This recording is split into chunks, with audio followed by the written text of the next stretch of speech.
got the Saturday night ride. I'm having trouble creating separation to stop the pin, so I lock that elbow in with my knee and my hip by putting my foot on his hip, okay? As soon as I get that, I just bring my forearm across, grab his shoulder or grab the back of his head, okay? And the idea behind there is I'm just gonna push and shrimp until I can get my foot over his back of his head. Squeeze hard so he can't get out. And I can either finish from here. His elbow's dropped here. Yeah, his elbow is completely trapped. Once I get that foot behind the head, he's stuck, okay? If I can't finish, get the underhook on the leg, flip him over, finish from the top position, okay?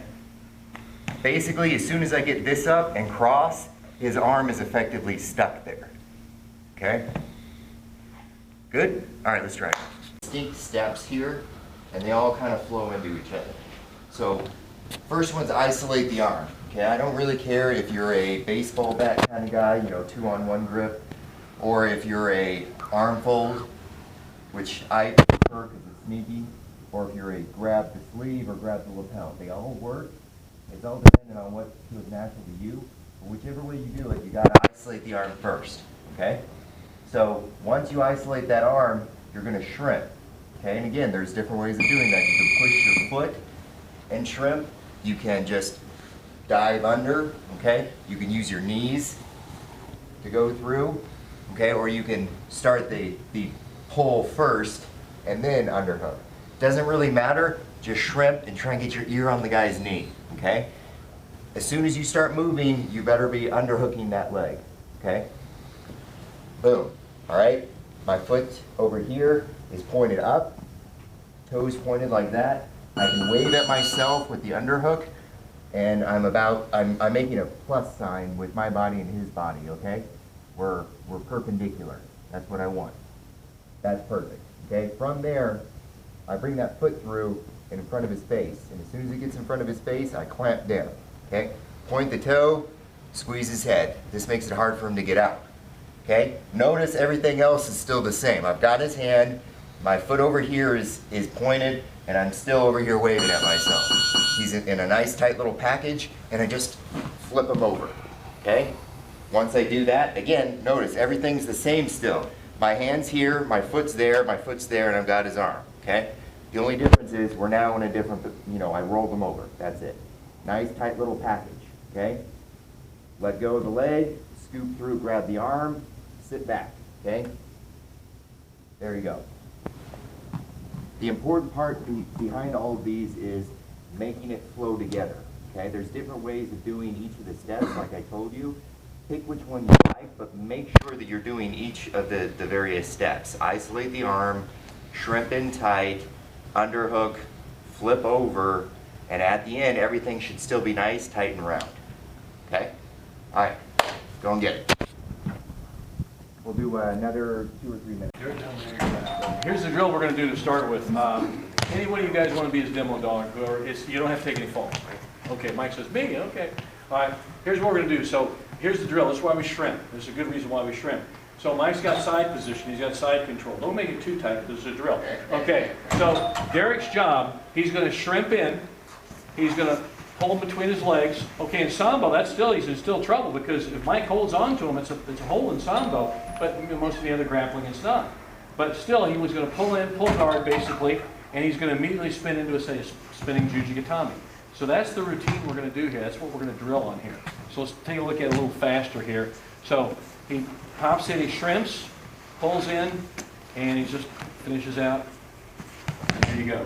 So we're going to do one on, Mike's going to start one on one side, then on the other, so Derek kind of gets the idea to work with different sides. Now notice some things also when you do this, when you're shrimping and pulling guard, again, this is why we shrimp. Notice what starts here. See this hand right here? He's got to open that up. He pops that open. As soon as he shrimps, he spins in, gives himself space and room, and he just keeps working in, and he goes right around the horn to finish with that. And that's a basic skill. That's a good skill in whatever form of grappling you do, especially in Sambo, because I don't want to give up that side position. If he's beat me there, I got to get the heck out of dodge. That's one of the best escapes for it. So let's drill on it. So Mike will start on one side, then he'll start on the other side, and then Derek will go one side, then the other side. So it'll kind of look like this. So Mike started off the one side of him, good. Okay, he's going to come off the other side of Derek, and same thing, and bam, there we go. And then it'll be Mike's turn to be on the bottom, and Derek will be on each side of him. We got it? Okay, let's drill on that a bit, just to kind of, we're still warming up, but this is a good warm-up, a functional warm-up. We're drilling on the leg press, and Mike is basically riding John in the leg press position to set him up for a Jujigatami. Now John is a new guy, he's making a mistake of letting his arms get unhooked. But Mike's job is just to stay on him, keep riding him and controlling him. Let's say Mike has turned him over in a head roll juji or spinning juji, or somehow he's rolled him over onto the back, followed through from a throw to a transition, he's on the ground with him. And he may need to keep, Mike may need to keep John here for a period of time before he can secure a lever to pry the arm free. And you can see here, Jake and Jerry are practicing it. Again, Jerry's a new guy, he's letting his arms go free, so Jake's just drilling. He could have that arm if he wanted to in a juji. But as you can see, they're just drilling on it. So this is the leg press drill, and we do this from time to time just to work on it, to have the skill down. We're going to work on, from a leg press position, what we call levers, prying the arm free. We want to get that arm out straight. And I have JT on top and Mike on the bottom demonstrating for us. And notice that you know, JT's doing a good leg press position, he's controlling. And notice in this case, with his left arm, he's got Mike's left arm trapped. And let's do that, the thigh lever first, where you do that one. So look at his right arm. Before you, come on back a little bit, JT, before you start again. Look at his right hand on his own right thigh, or left hand on his right thigh, I should say. And see, now that's a key thing to do, okay? All right, now what he's gonna do here, he can just turn and lift his hip up and prop that free and then take it. So go ahead and do that if you would, just prop it free, boom. And let's look at, really kind of sell that a little bit, JT, where you pop up on that hip so everybody can see it here. See how you turn that way? That's prying it free.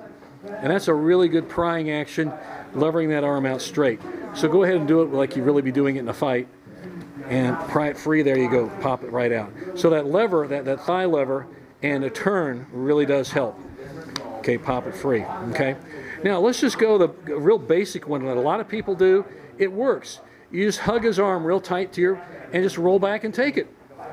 Pry it like back, okay? Or you could go back toward his shoulder a bit and pry it. So go ahead and keep them hooked all the way and tight. We're going to finish it out there, and you see how that's, hey, that's basic. It works. It works a lot actually. So don't be afraid. Don't be ashamed of doing it. Some other ones, JT, help me remember. How about the pushing with the feet? We see this once in a while. Notice with in his case his left leg that's closest to Mike's legs. He uses his heel to push against Mike's biceps and kick it free, or he might use his other leg, kick it free. Okay, or he might use both of them to kick him free. All right, so those are some good basic ways of levering the arm free. Another way is to keep him hooked there. Okay, now go ahead and grab both hands on his far elbow. So JT, grab both hands, and it's just an arm hug, we call arm hug, and he drags the far arm, and as he's dragging him free, he catches him. Kind of do that a little more realistically, because I was talking through it. Grab, and quickly hook, and you finish it. Okay, so there are a couple of basic ways of doing that. Okay, let's look at some compressions. Now, remember, there are a lot of ways to lever an arm free, and these all work. That's why we're including them in this video. They all work. Show us some compression locks from this. The bent arm compression locks that really aren't Jujigatamis, but from a leg press position, they're pretty darn nasty. And you could, even if the guy is a tough guy and won't tap out, you could pull it straight from there. So go ahead and talk us through it a little bit, JT. Sure. Number one thing when you start yanking on a guy's arm is he's going to bring it back. It actually works better for this because this is actually going to be where the compression starts. And I'm going to be separating his elbow and his forearm. What I do is I come across, I can figure 4 right here, and all I'm going to do is I'm going to come back and lift. You can see he's getting ready to tap. What's happening is my forearm is right here occupying space, and when he does that, it tightens all that space right there.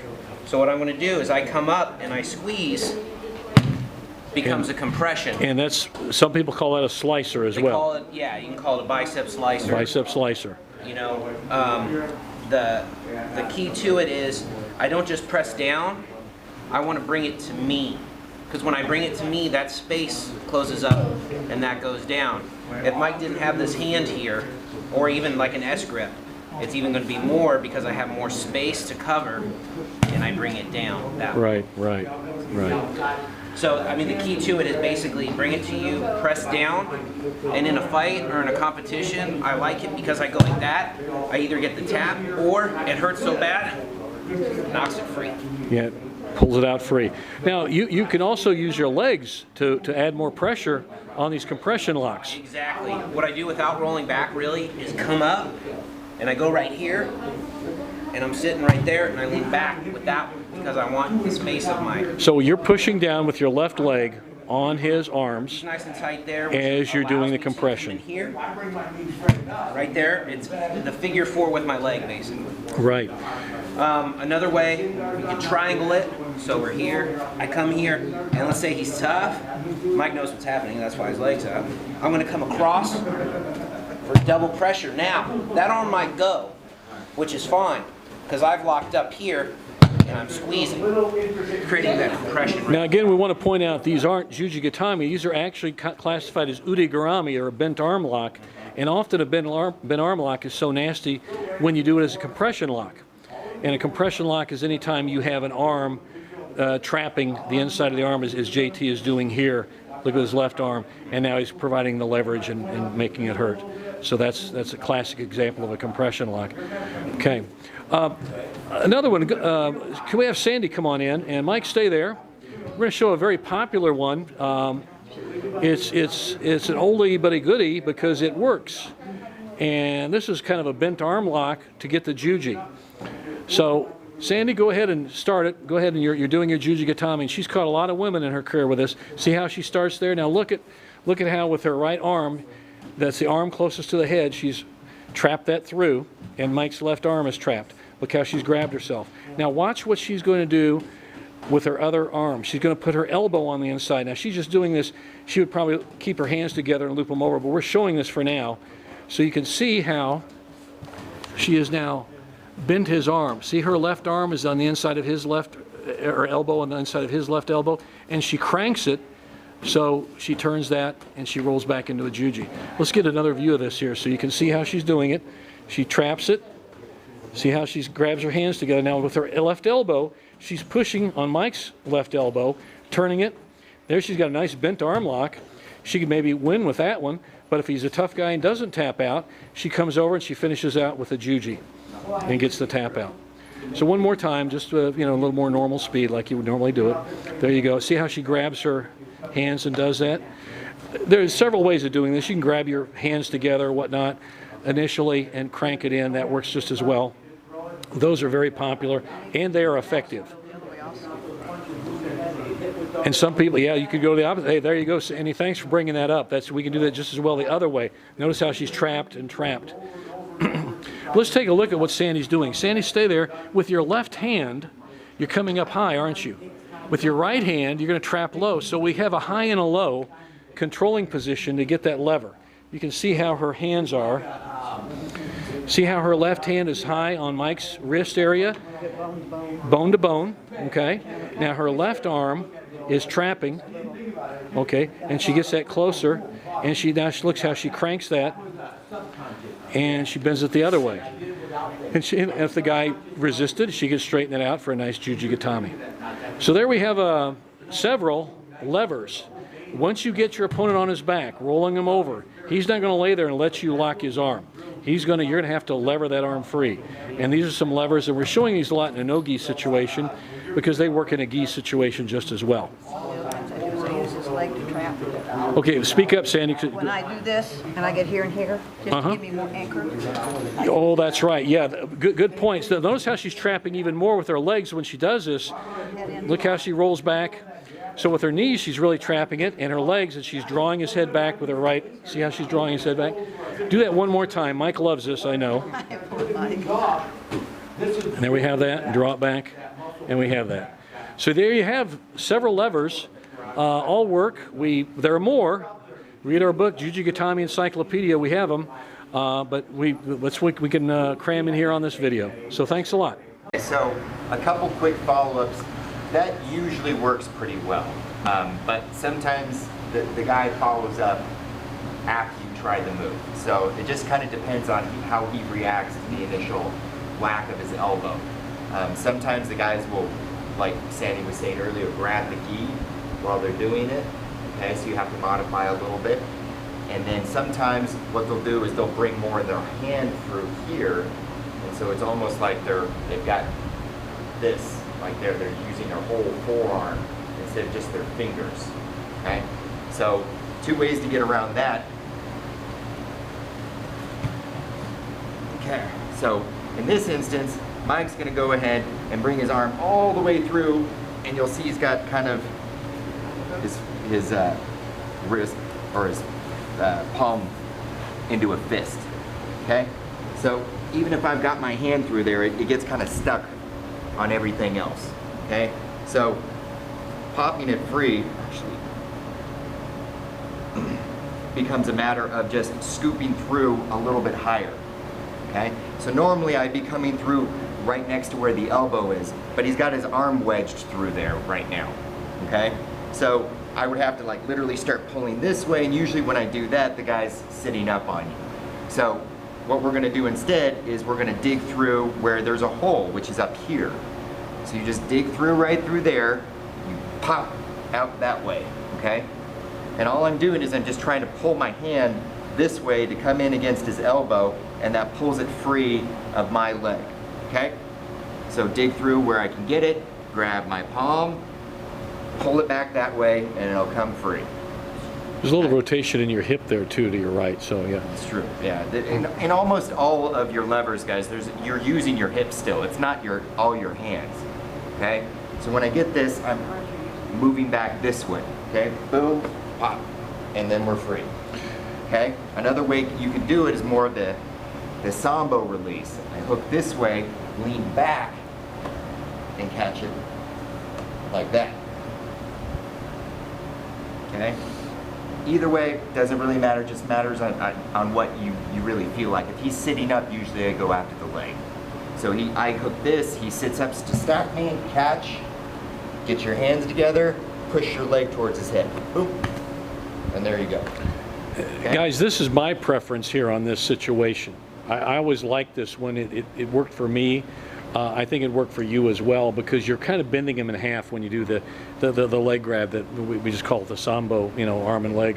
Do that again, because he's really concerned about his right arm. Right. Okay, and he doesn't have a clue. You're going to be rolling to his, you know, to his leg and bringing them together, and that really helps pop it free, you know. So go ahead, Derek. So he's going to sit up to try and stack me. So as soon as he starts sitting up and pushing my leg out of his face, I just hook his leg, because he's rolling me that way anyway. So roll under your hip, hook his leg, get your hands together, and then just push your leg towards his face. And then of course apply your hips. Okay? And so you can keep hold of his leg. You got his arm and leg. Don't have to let go of his leg. You got him tight. You got a nice Jujigatami from there.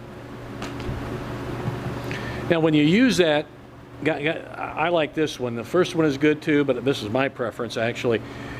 Notice when Derek's doing this, guys, we'll drill on this in a second. He's going to come on his right hip, Derek is, and that helps give him a little lever. That left leg is like he's doing an Osotogari on Mike's head. He's wham and separates it, okay? And that's a really effective way to get this. But it's the setup. He's starting with a good leg press, guys. He's starting with a really good leg press. He's controlling well there. Again, controlling. Now look at his left arm. Comes up, sneaks it through, grabs it, gable grips, and there you finish. Okay, so that's an arm and a leg release, you know.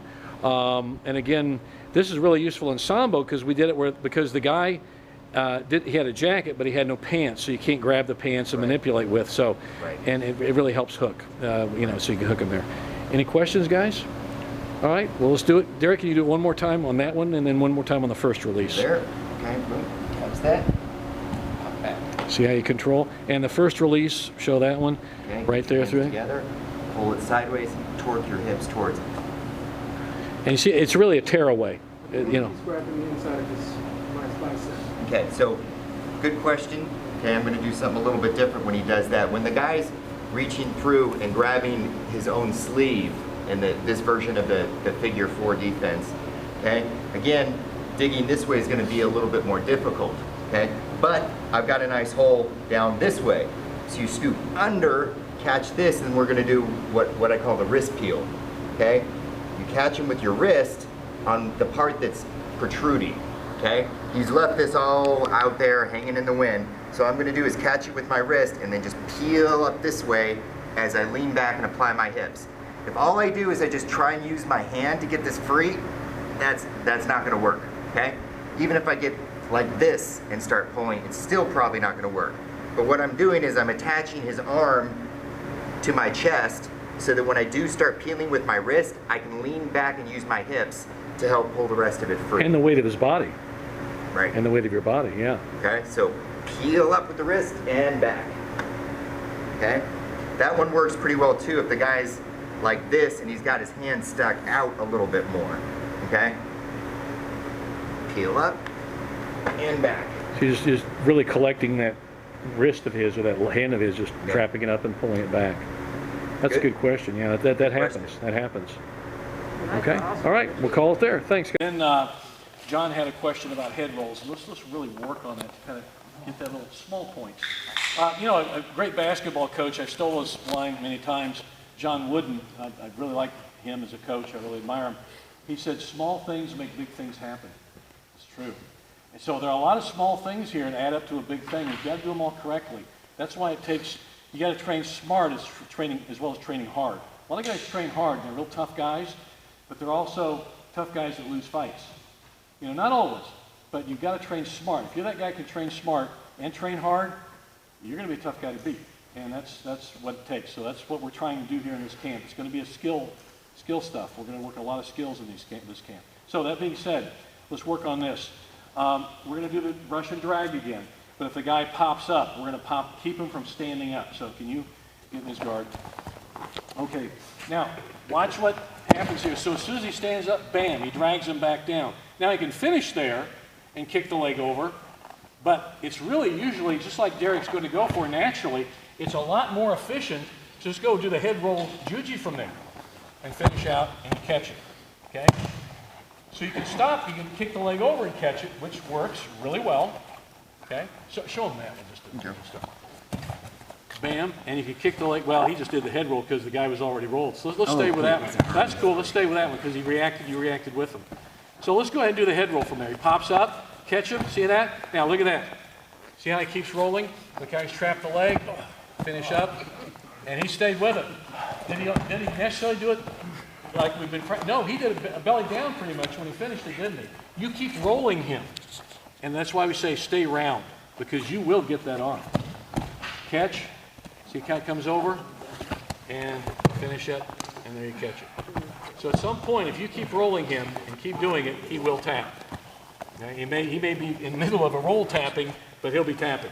Okay, let's look at it again. Let's parse it out. He pops, do it kind of slow, guys. He pops, hook, bam, collapses him. Okay. Now we're back to where we were before, aren't we? But he started from a standing position. Right. Now at this point, he says, "Oh, something's going on. I don't like this. What do? We go fetal, don't we?" And then you see Eric go fetal immediately. That's kind of a natural reaction. Okay, let's react to that going fetal. Start to the head roll position, and you can roll them, finish, and kick it over. See how I finish belt, this way, but you can also finish belly down, like you did before, where you keep rolling. One more time, take a look at it here. Pops, catches it, drags. Finish, and there we go. See that? It's like we were talking over here, some of the guys and I, think of arm locks, especially arm locks, but leg locks too, any type of these submissions, like a throwing technique. It's not slow, it can be slow and grinding, okay? Usually it's not. It's an explosive movement, just like a throw, okay? And that's what this is. These are explosive movements. I pop them, roll them, quick. Oh, what happened? That's what happened, okay? I don't know what hit me, but he sure made me roll and it tapped. I had to tap. That's an explosive, like a throwing technique. If you think of an arm lock like a throw, ballistic, explosive movement, you're going to have better arm locks. Okay? And that's why there are a lot of little things that make that happen. And that's why really learning how to be a good arm lock or leg lock guy is a difficult thing to do. A submission artist is just like being a good guy can throw. You know, John and I, our tradition, and Fritz back there, our tradition is judo. Well, we also have that in Sambo too. We're gonna do a lot of Sambo throws later today, okay? Throwing is hard for people. It's a hard skill to develop because it takes a hell of a lot of work. It really does. And it's hard to throw. Same with these submissions if you do them correctly. You can catch an easy guy once in a while. And again, I hearken back to a very good MMA fighter, Ronda Rousey. She's been doing this since she was a child. Okay, this isn't something she does once in a while. She drills and drills and drills on her throws, but certainly on her jujigatami relentlessly. Her mother did that. My wife did that. My guys do that. They win a lot with jujigatami. And there's a reason for that. We train hard, we train smart. That's what I want you guys to do too, okay? So take these skills back to your gym with you and make them better for you. Change them to make them work for you, okay? One more time, then we move on. So then we'll let you practice this. He pops up. Again, this is really good because if he does pop up, see that Russian drag, that leg drag? It kept him from pulling, Eric wanted to pull Derek off the mat. Well, I can't pull you off the mat if he's already tripped me and thrown me on my butt. That's what's happening here. And so it's a reaction thing too, guys. It's not like Eric pops up and I count to 3 because the arm lock isn't working and then I try the Russian drag. You have to drill it to where it's second nature. He pops up, you scoop that leg out. Otherwise, he's picking you up and rampaging you, or, you know, he's spiking you on your head, or he's stacking you and he's passing, or he's pulling that arm out. It has to be immediate. He stands up, you hook, okay? let's do one more time, just because let's reinforce that point. As soon as the man stands up, bam, okay, we're coaching. Yeah, I'm losing this right now. If I'm here and then I go in for it, if he has anything in his brain, he's just gonna get right out of it, and then I'm in a bad position. As soon as he pops up, I gotta go for it.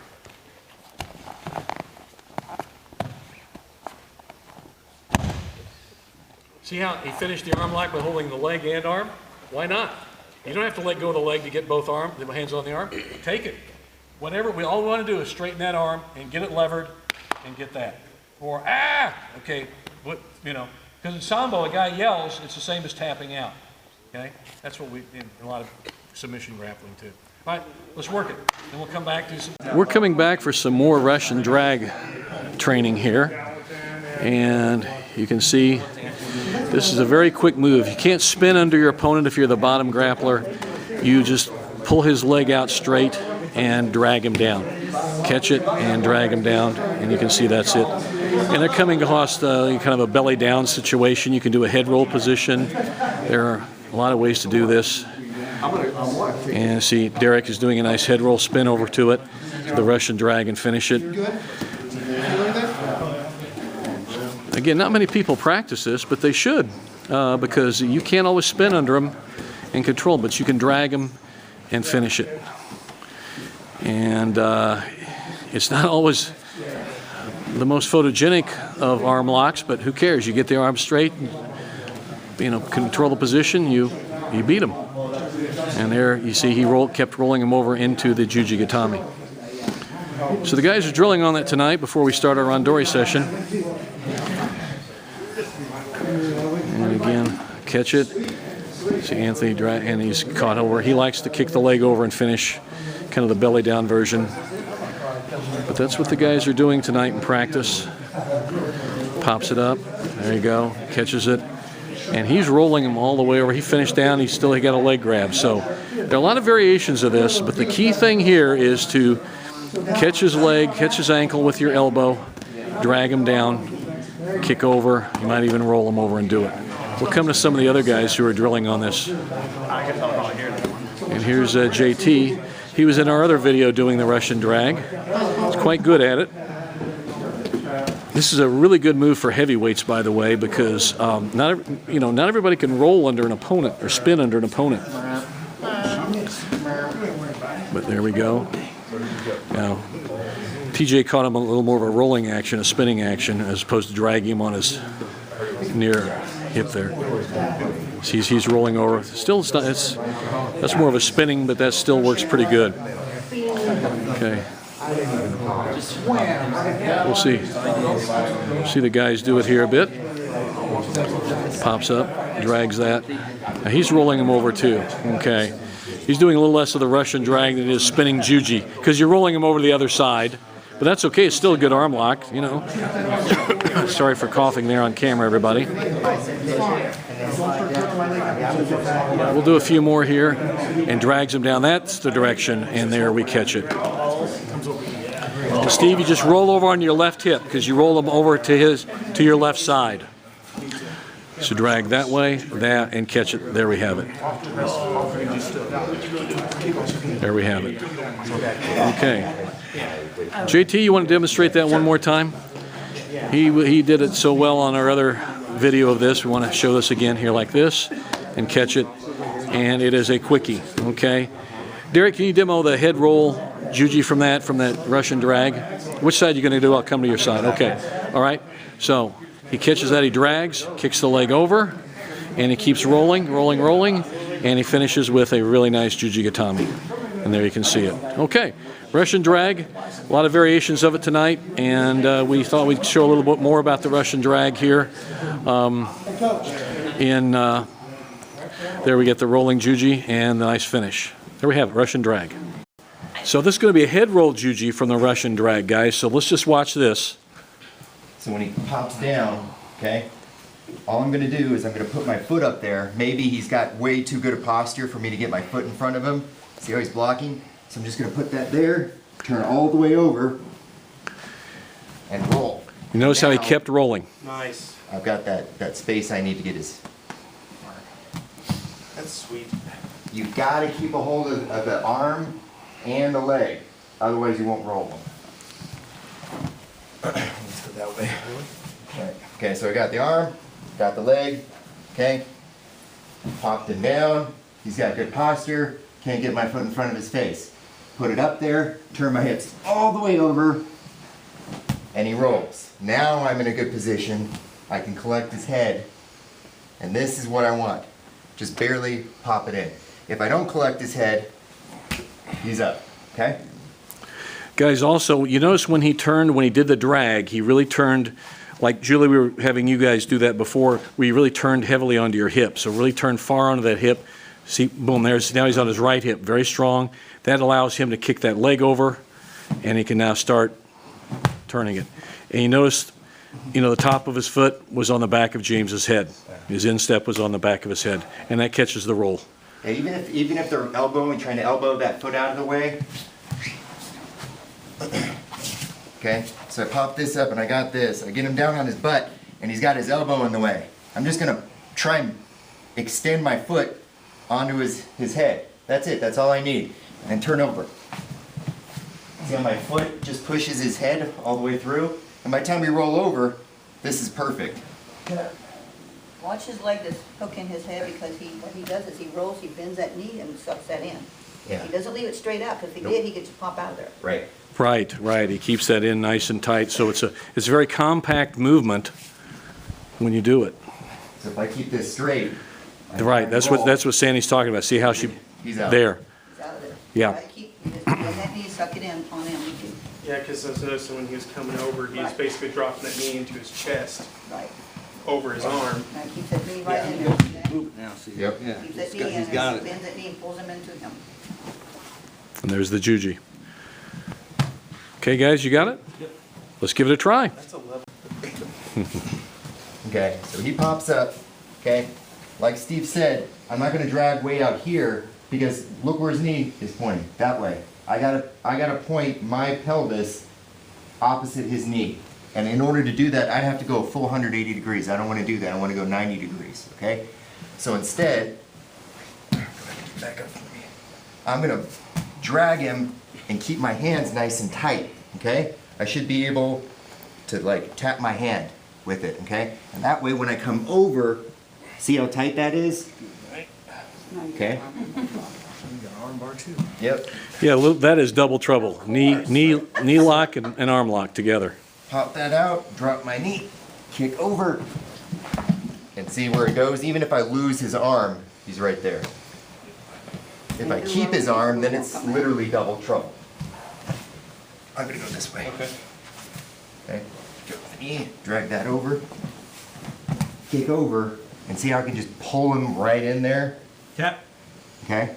It's super, super tight, and your knees don't have to be perfect. They're in, which makes this possible. If it was straight, I wouldn't be able to bar him. Like, I just straighten my knee now. Notice also, guys, Derek's on his right hip. He's not on his back. By being on his hip, he can arch his hips a lot more violently, actually, a lot harder. When I'm here, I can go all the way over that way. When I'm here, I have to literally push him and me up, right? Okay? When I'm down, I've got my weight in, so it makes it worse. I like either down, like belly down, or to the side. Usually it's the side for me because I can arch way back and really get them. And it's a lot easier when you're rolling because people naturally don't want to go belly down. So, one more time, keep this nice and tight. Let's go that way. Okay? I got this nice and low, drop my knee, pop that over, keep a hold of his arm, and just pull him in, okay? Because I have a hold of his hand, it's right in between my, right there. He's stuck, and I can literally pull his leg in between my legs and just bridge, okay? James, you want him to do it on somebody else so you see it better? Squared up with the guy right here because he'll sense it, and because you're adding a level of dynamicism to it, you probably won't get your ear on the knee like you need to. So if you find yourself getting stuck, move over a step so that you're at an angle to him, okay? One knee goes up, that's the outside knee. The other leg is gonna go up onto his hip. So before it was in his rib area, it's pretty hard to do it up into the rib area from one foot. So just try and get it on his hip, okay, and then shrimp under. Okay, everything else is the same. Over he goes. Okay, so a little bit quicker. And basically what the Russian did is he was down here, and the Japanese guy was beating the crap out of him. He climbed his way up. Oh, wow. Flipped him over. Okay, so when you get better at it, you can do it from a standing position, but we won't do that right now. So again, one step over, same grips, foot up, hip. Over we go. You get better at it, and you start getting more of a whip to it, okay? The throw is called Yoko Tomoe-nage, means sideways moving circle throw, okay? A guy named Katsuhiro Kashiwazaki made it really popular. He was really good at it. Stellar ground fighter too. He won World Sambo Championship and a World Judo Championship. And he probably would have won the Olympics too, but that was in '80 when they had all that Soviet ban and nonsense. So politics kept him from getting the trifecta there. Okay, so same thing I was doing before. Okay, go ahead. Okay, all I'm going to do is I'm going to put my foot up on that hip. I'm going to curl under like we were doing before, and I'm going to use my foot to prop him up and over. Okay. Okay, that's Yoko Tomoe-nage. Okay, it's basically the standard Tomoe-nage, except I'm going sideways with it. So you'll notice it looks just like what we were doing before. Okay, I'm coming in at an angle, my grips are the same, my head position's the same, the way I land on the ground is the same. Why not? Let's throw an arm lock in there.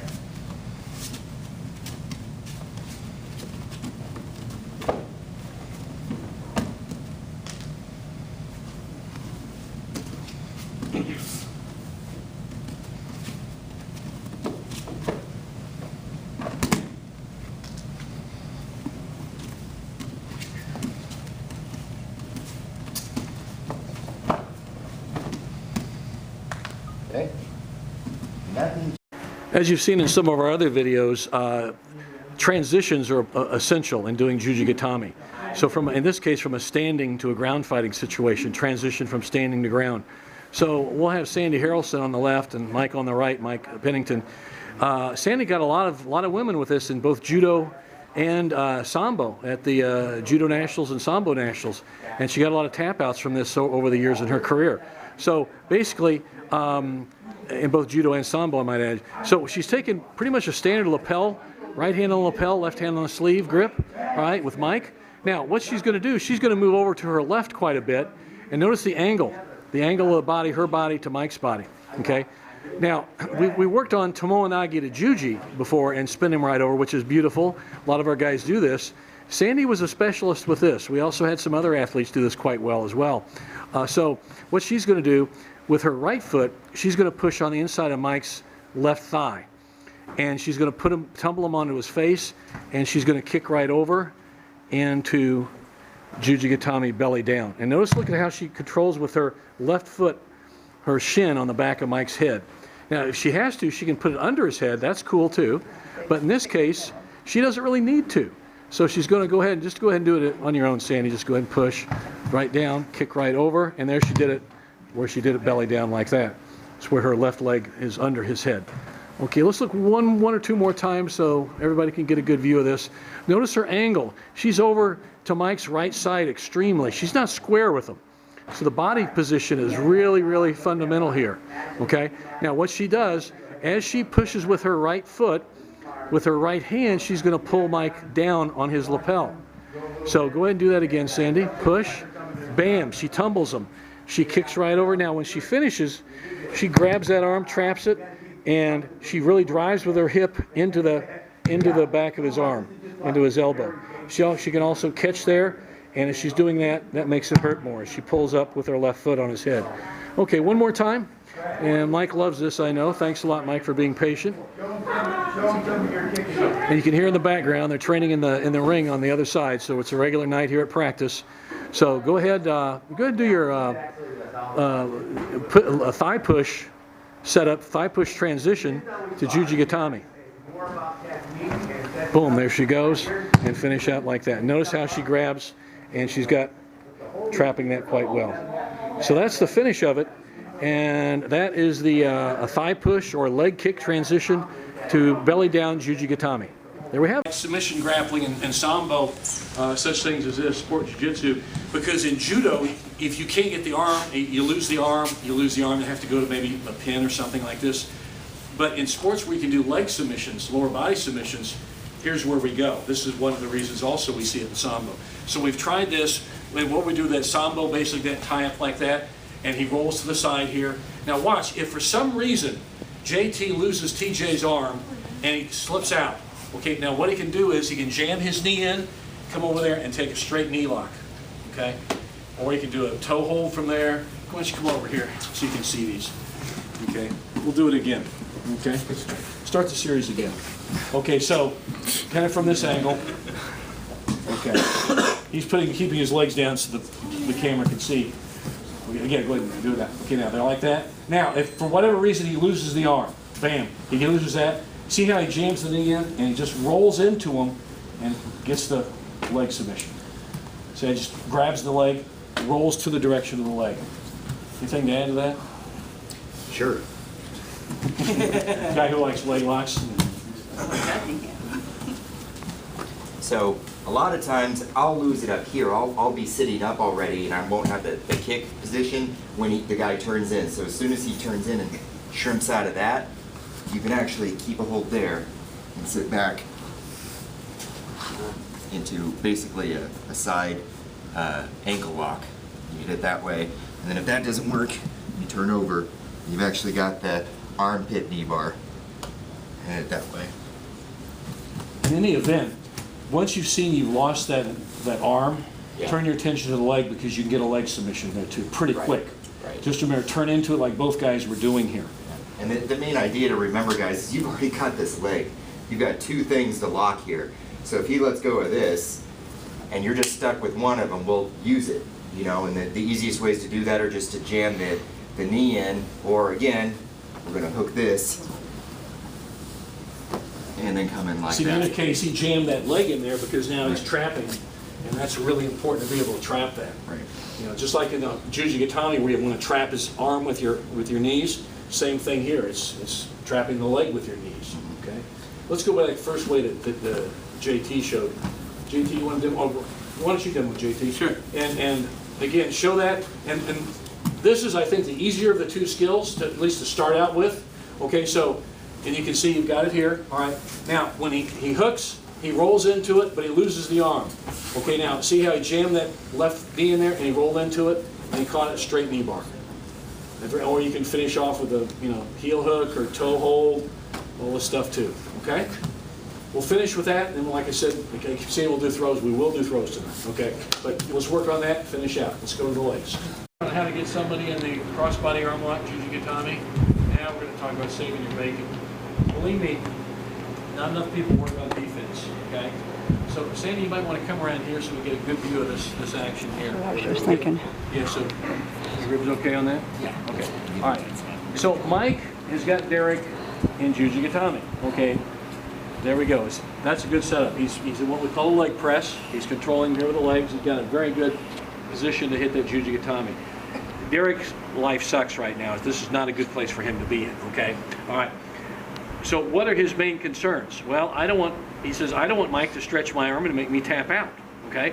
Or I don't want to let him have a stronger position where he can crawl on top of me and, maybe get into a straddle pin or a mount or even grab my leg to go leg submission. So, Derek's got some concerns here, but the immediate one is his arm, okay? So that one right there. So let's talk about that real quick. His job now, lock him up, get as tight and low as you can. Do not let him don't do the C grip, whatever you do. Do not do this, it's too weak, all right? His arms and body weight are much stronger than your fingers, okay? Do not do that. So if you can grab here, grab your jacket. If you can get even tighter, grab in your gi, whatever you want to get in. So he wants to close that space to his arms, to his chest. If there's any gap, Mike will find it and lever it free, okay? So you do not want to give him that. Again, he's thinking about how do I survive? He's in survival mode. Okay, so bam, he starts with that. Now, we were shrimping earlier, remember. Okay, here's why shrimping is so important. What Derek's going to do is as soon as he gets his arms low, he wants to do what I call steal his arm back or steal his shoulder back. Mike wants the left arm, Derek's left arm. Okay, Derek doesn't want to give it to him. Okay, so Derek is going to try to get his elbow slid down below Mike's pubic bone. In other words, he's going to put his elbow in Mike's crotch. All right? I mean, that's just fundamentally what's going to happen. Now notice how he shrimped and turned into him. He didn't kick and flail his legs. Come on back. You know you got a guy. You know you've got somebody in Jujigatami if he starts swinging his legs up. If he does this, he's done. Okay? He's telling you, my legs are useless, just tap me out. Okay? So you got to, that's why we always start with our feet on the mat, knees up. Okay? Now watch. Derek's concern is he's going to pull his arm tight in, steal his shoulder back, shrimp in. Now, he saved his arm for now, right? Now he says, okay, I've got to improve my position. Again, we always want to improve our position. So now he comes up on a base, he pushes Mike back, and see how he goes under that knee, okay? And he gets to side. So now he's got a good side position, he can start working his own move. Now he can start thinking about a counterattack, but save your bacon first, okay? So here he is here. You see how he turns? Okay, he shrimps and turns in. He steals his arm and shoulder back. He bases up. He pulls Mike back. Now watch how, look at his head. Now he uses that, and he's going to use that as kind of a lever to work around, okay? You notice how he comes around.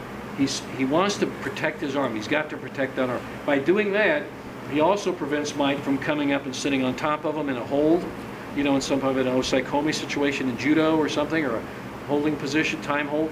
And he also keeps him from stealing his leg back to maybe get a straight knee bar or ankle lock or something. So one more time, and let's look at, we're going to drill on this. Do one on the right, one on the left, because you never know which way he's going to have you. So he gets in there, tied in, turn in, face up. See how you come all the way around. Now there are a lot of fancy ways to get out of the crossbody arm lock Jujigatami. But this is tried and true. This works a lot. It's had a high ratio of success. But remember, when you're on the bottom, you got to think clearly. You got to think, be honest with yourself. I'm in trouble.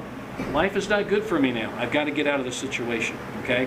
And you just be very methodical in it. That's why we come in, we drill. And I would say drill on this a lot because this is a good position to be in, okay? So, we good with that? All right, let's go ahead and drill on this. One right, one left, and we're good, and we'll move on to other skills. Okay, good deal. Stuff. You know how Matt Lindland was showing you some really basic stuff about movement? We're going to really work on head roll, Jujigatami, or crossbody arm lock, okay? Now, the way I coach, there are 4 basic ways to do it. This is one of them. This has a really high ratio of success. Derek's used this a lot. I don't like him. I see you do this. I know you do this. Any good Sambo grappler, jiu-jitsu, judo guy really should know this approach to Jujigatami. Okay, Chris, you probably know this too. It is just, but there are some points that a lot of people gloss over that we want to cover today really quick. Okay, or get here where you understand. So, can we have somebody who would be a little bit, okay. All right. So, to start, when the man's down, he's probably going to be on elbows and knees, okay? Yeah, that's very old when I see you doing this. This is not grappling or wrestling. Yes. This is my trick. If somebody stands like this, I'll take anything. Yeah, thank you for giving me that, okay? It's Christmas, okay? He's going to be low, okay? So, or he may be just on elbows and knees looking for an opportunity. Derek is whatever, snapped him down, knocked him down, whatever. Here we are, okay? Now what he's going to do, he's going to get to the side. Now everybody watch, he's got some control. He may even pop him up a little bit to lift him up to make an opening. Cool, all right? Now what's going to happen is he's going to step over with his right foot and he's going to anchor his right foot on the left hip. Now it's really an important thing. As he anchors that foot on the left hip, he comes on the very top of his head. And look, if you were looking at this, this would be an L shape, okay? He's not angled wide, he's L-shaped. See that? Anchor foot on the hip or high leg, okay? Top of the head, it's important. Don't go on one side or the other. If he goes like on one, just on one shoulder, that's he's stuck there. Boom, oh, he's in trouble now. By posting on your head, you have a vision of your opponent. You see what he's doing. Plus, you're posting on your head. You're balanced. Now, got that. Now look at his left arm. He's chopping in. Part of that movement, the rolling movement, is going to depend on him really popping that left arm on ledge right up. Okay? Now, so far so good. Now, the right foot, the shin, the top of the foot area, is going to go across the back of the neck. See how that is? Very compact. I like to say stay around. Here he's staying around, isn't he? Now, so he's got him set to go. With his right arm, he could hook the leg, grab the ankle, whatever he does, there's a handle.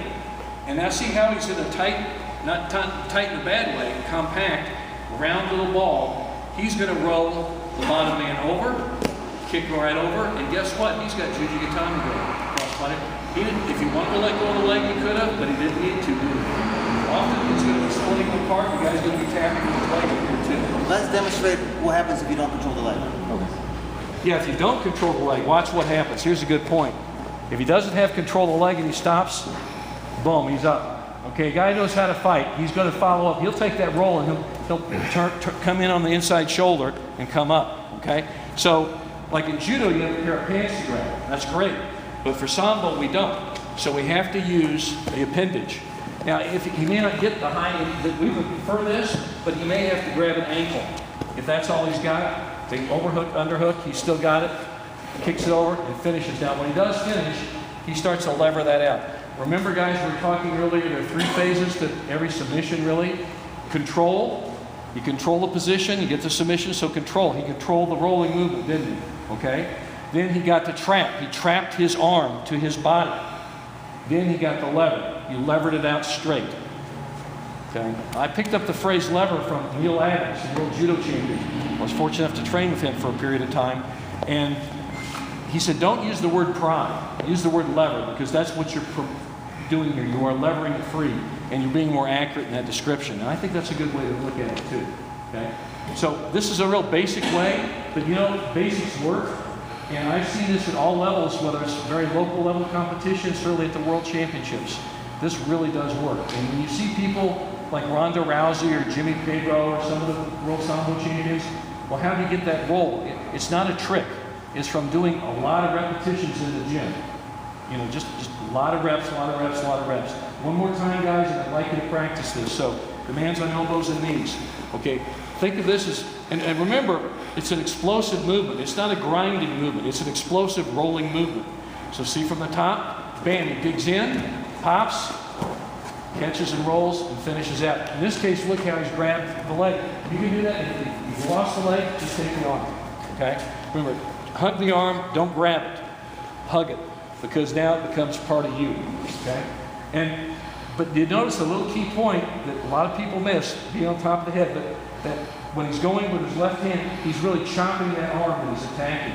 He's not just grabbing it lightly, he's hitting it and it causes the roll to happen. He did it one more time, I'm sorry. Watch his left arm on Vlad's right arm. Bam, see that? That's got to happen for that roll to happen. Okay, and then as he does that, he catches it and rolls. There, and he finishes. So that's a fundamental move that, like what Matt Wendland was talking about, movement and standing. Fundamentals, you know, like we were talking about before, world-class performance is really nothing more than fundamentals done to their full potential. And that's, if you drill on this, like I tell the guys in the gym, hours of mind-numbing repetition, but doing it correctly. Okay? Want to try it? Yeah, guys, remember Matt was working on the hook? On the hook, when I step me down, I have this on the hook after. Step around. Look at that setup. See So I how wanted to dig for it, I already had it. I found the chip of a triangle, snapped him down, on the hook was already in place, I don't have to dig it. Yeah, it's just, see how it flows? Glad. Nice snap down and take it. Do it Here we go. again. Let's work it. Oh, okay, never mind. Normally when we do it, we've done it for more of a jiu-jitsu application where you already have the guy's back. And a Sambo, since we're going to do this off of a ride, because it actually is a little bit easier off of a ride. Neil Adams had a really good entry from here.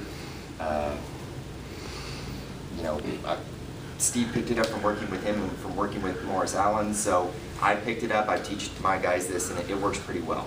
So he's down. Maybe I've snapped him down. Maybe I've gotten a throw. I transitioned back, and maybe I'm even thinking about putting my hooks in, but he's not giving it to me yet. So I'm going to establish my ride. Okay, I can either go on this side or this side. Okay, I'm going to do it both sides so you can kind of see the different, you know, pieces working together. In this case, I'm going to be over here. Okay, move this way for me. Okay, so I've got my foot on this side of him, not in between, so he can't roll through for a knee bar. Okay, I've got my knee in his butt to keep him from backing away. All right, so I'm not here. All right, because he's just going to grab that knee bar. Okay, so I put the foot hooks his foot, and I jam my knee, the side of my knee, into his butt. Okay, reach through and get a spiral and get his wrist because I'm going after that wrist. Okay, so he thinks I'm probably going to break him down. All right, because that's usually what you do in wrestling. You tuck this in, you know, maybe you get a tilt or you flatten him out. Okay, I don't really care about that. I'm going to pop his leg out with my spiral, keep that wrist, and step over. Okay. Pop that knee out. Okay, go ahead and put it back in so you can see. So he's trying to be nice and tight. I just pop that out with the spiral and hook. Okay? As soon as I get that, post. Hook. Okay? Head goes down on the mat. My other foot comes through and gets that hook on his hip. This one's really important. Okay? If I've got that hook and I'm on my head, I can sit here all day. Okay? He can go ahead and tuck his arm as much as he wants. Okay, so now I'm going to hook up here and put my knee right on the mat and tuck the back of my foot around his head. Okay, and then from there it's just a roll through, and I point my toe out the entire way through. See how my shin's right across his belt line? Okay, that'll get a 300-pounder to flip for me. Okay, because it's right on the center of gravity for him, or what do you call it? Okay. Notice that this is right there. Okay, as soon as he flips over, come over, collect the head and squeeze. Okay, sit up, pop it free. So again, got my ride, get his wrist, pop that leg open, hook. Okay, post, drive the other hook in. As soon as I get on my head, hook my foot back into that hip. Okay, knee goes down. Hook in, push off. Collect the head, sit up, finish. One more time for posterity. Okay? Got the arm, got the spiral right, pop it open, hook, post, hook, post on my head, hook his hip, drive through him and get with this arm, knee down, roll him over, collect the head, sit up, finish. Okay? That's why we call it head roll. He's rolling him directly over his head. Right. So that it's not like he's doing a head key I'm thing not to doing a head roll, he's doing a head roll. key thing to point here, when Derek is on top of his head too when he posts on Right. the side there. Right. Posts on his head. One thing Stabilizes you himself. do not want to do with this, guys, is when I'm finishing this up, I don't want to put my head on the side. If I'm here, he's just gonna drive into me, and I don't have it, okay? If I'm here, he's gonna do the same thing, and it's gonna be even worse, because then I'm gonna get mat burn all over the front of my face. So I want to be right there, or right on the top, okay? And it gives you a better field of vision too. You can see what you're doing. Yeah. If you're posting on top of your head, you can see your opponent. You're basically like this. You've hooked it up, and you can see what he's doing and where he's going, and as soon as you're ready, you roll him over. So if you can do this, you know, you can do a really good head roll juji. Okay, so one more time for, all right, got the ride, got the wrist, pop open, hook, post, hook, head down, get the arm, drive the knee down, flip him over, collect the head, sit up, finish. Okay, so that is the head roll. Now guys, that may look very difficult if you practice this, and believe me, we practice this a lot, everybody should. It is probably the most effective way to get the crossbody arm lock, Jujigatami, in any sport. Ronda Rousey does it this way very much, and that's MMA. And we see it in judo, jiu-jitsu, sambo, BJJ, does not matter the sport, jacket or no jacket, it's the head roll juji is very popular. I've gotten it in no-gi, I've gotten it in sport jiu-jitsu tournaments. I mean, it's highly applicable, okay? And there's a bunch of different ways to modify it a little bit, but the key points are the hook of the hip with your foot, posting on your head, and getting your other foot behind his neck and head, okay? Whether you want to do like the shin or a thigh, something, there's got to be a lever behind there to get him, okay? But if you have those three things, everything else is just a slight variation. Like the way the Ronda usually does it is she'll reach through, grab the other foot, and kind of drag him over her. You know, Adams did it more this way, where you just kind of flip the guy over with the back of the shin. So everybody's going to have a bit of a different way, but you all better have the foot hooked into the hip. Why don't you show that how to anchor that foot? Okay. I didn't get a very good view of this. And now watch when he gets up top and controls. He really, this is a good ride actually. He's really parking himself. So now look at, in this case, his right foot. See that right foot parked? We call it anchoring on the hip. Dre's stuck. And now you see Derek's on top of his head. And when he comes across with his left knee over the back of the head, and he just flips him over. He just rolls him, flips him right over, and catches it. Okay. And that's why that works. So most of the time when people say, well, I keep trying the head roll, Derek, and it's not working for me. The guy's too big, or he keeps pushing me over and stacking me, and it's because you're not hooking on the hip, okay? Once you get that foot hook, it's pretty much over. You can ride him. It's almost like getting a good body triangle on somebody. It's going to keep you locked into that position, but even more importantly, when you start to turn him, that foot is going to kick his hips over, and similar to what we were talking about, you know, with the gi and short grips. Where his shoulders go, he goes. Where his hips go, he goes too. So if you flip his hips over, he's going over whether he wants to or not. Okay? All right, let's try it. Let's give it a try, guys. Go get him. Mike, why don't you do one for the camera real quick, because you are very good at the head roll juji. You're one of our best guys at it, actually. Everyone, this is Mike Pennington doing this with Dre Glover. You might recognize him. Mike's one of our guys who is at the intro Jujigatami little tutorial we have with Ben Goring. And you can see how he's just carefully, he's just going step by step over this, rolling over and catching it. So there you have a very nice head roll Jujigatami. There we go. By the way, this is featured in Jujigatami Encyclopedia, I believe in the free market system of enterprise, and we cover a lot of ways to do this arm lock in Jujigatami Encyclopedia. So that being said, there we go, and I hope you study it and practice it. We're working on what we call the leg drag in a rolling Jujigatami. And Mike Pittington just did that with Derek here. And it's his turn to do the drill. He's got Jeff here. Jeff here, pardon me, my voice is going. But you see how he's grabbing, in that case, the left hand grabbing, he grabbed both the, at the thigh, really. So you can see the guys just doing different setups. They're all doing head roll juji. You see how he grabbed the near pant leg with his right hand there. And that's what the guys are kind of drilling on right now. It's a very specific skill drill. Head roll, now you can see there he grabs the right hand, grabs the pant leg, and he rolls Derek over with it, finishes the juji.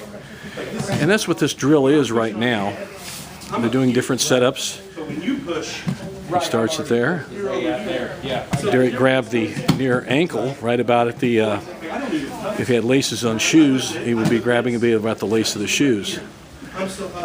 And you can see how he will grab there the same thing. Right hand grabs that ankle, and he goes right for it.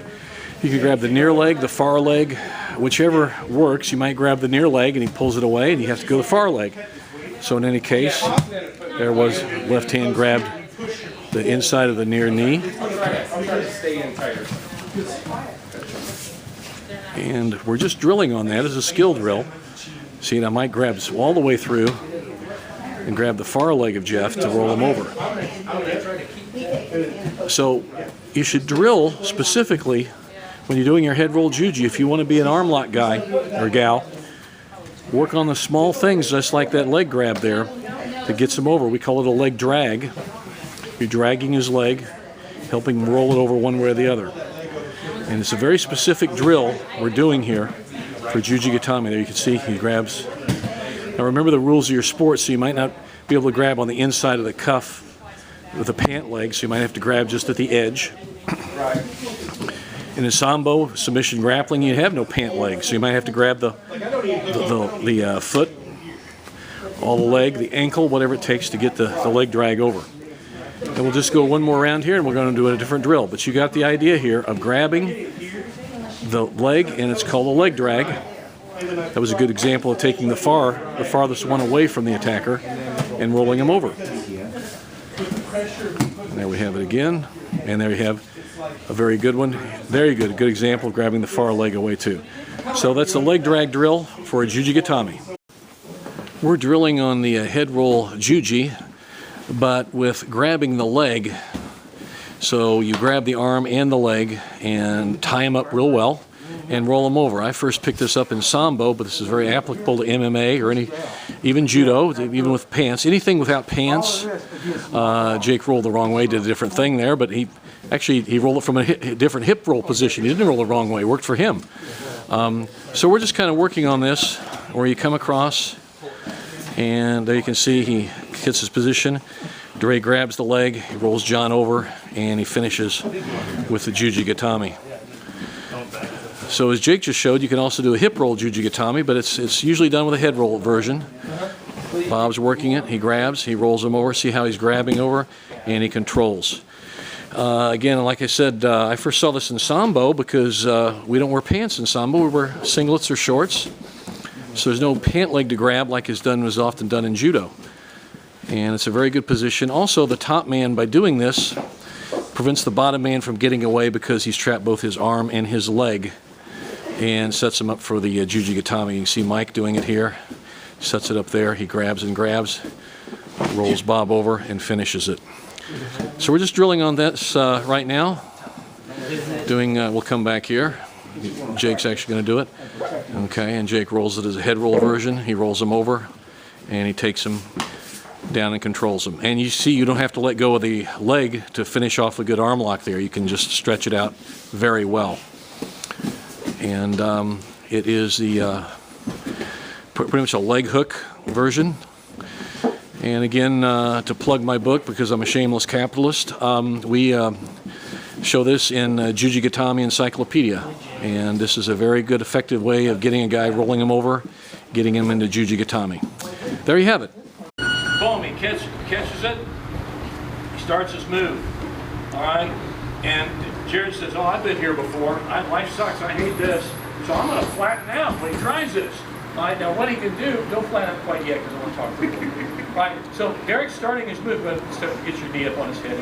Boom, now he's, oh, now I'm in trouble. Okay, everybody kind of stand up here so you can come around here and see this. This is why if Derek's rolling over his left side, you know, his opponent head roll over the left side, this is why he uses his left hand to hook and trap, okay? Because he can really scoop real tight, all right? Now watch what he does. He just rolls in on his hip, and now he's got him pretty compromised, and he's gonna pry that arm out into a juji, okay? Now, we prefer really, you could do belly down finish, but we prefer on the hip because the reason is, like Derek was explaining yesterday, if you're flattened out already, you really don't have much more room to pry with your hips, all right? I mean, that'll work. That works pretty good. But we prefer you a little more on your hips because you can get rounder and arch and make it hurt more, okay? Get a quicker tap. So let's look at that again, okay? So he comes in, does his thing, he starts to move, and the guy won't roll. Okay, in that case, trap it, dig it in there, finish out with your juji. Okay? They don't always roll. In that case, we still get the tap. Let's work a little bit of that. Okay, good. Come on out, big guy. So we've tried the head roll. This is why it's important to be posted on top of the head and not commit to one shoulder or the other. Okay, so we do it. We're starting on head roll juji. We like this. That's our high ratio success move. But you know, this guy's been around the block a few times. He may peel that off, and he doesn't want that on the back of his head. Okay, and what Derek's going to do? He's going to try to hook there. He's going to go reverse the direction. He's going to roll in the direction of his hip. That's why we named it hip roll and head roll. You're rolling in the direction of his head. In this case, you're rolling in the direction of his hip. So there we go. So. You know, you may have this set and the guy peels that off and stops it, okay? Or what if he lifts his head just like you did, okay? Normal of a posturality, so he could, okay? So in that case, slip it back under, reverse the direction, roll toward the direction of his hip. So that's why it's vital that you don't drop on one shoulder or the other. You stay posted on your head when you do this. So boom, he's popping in there.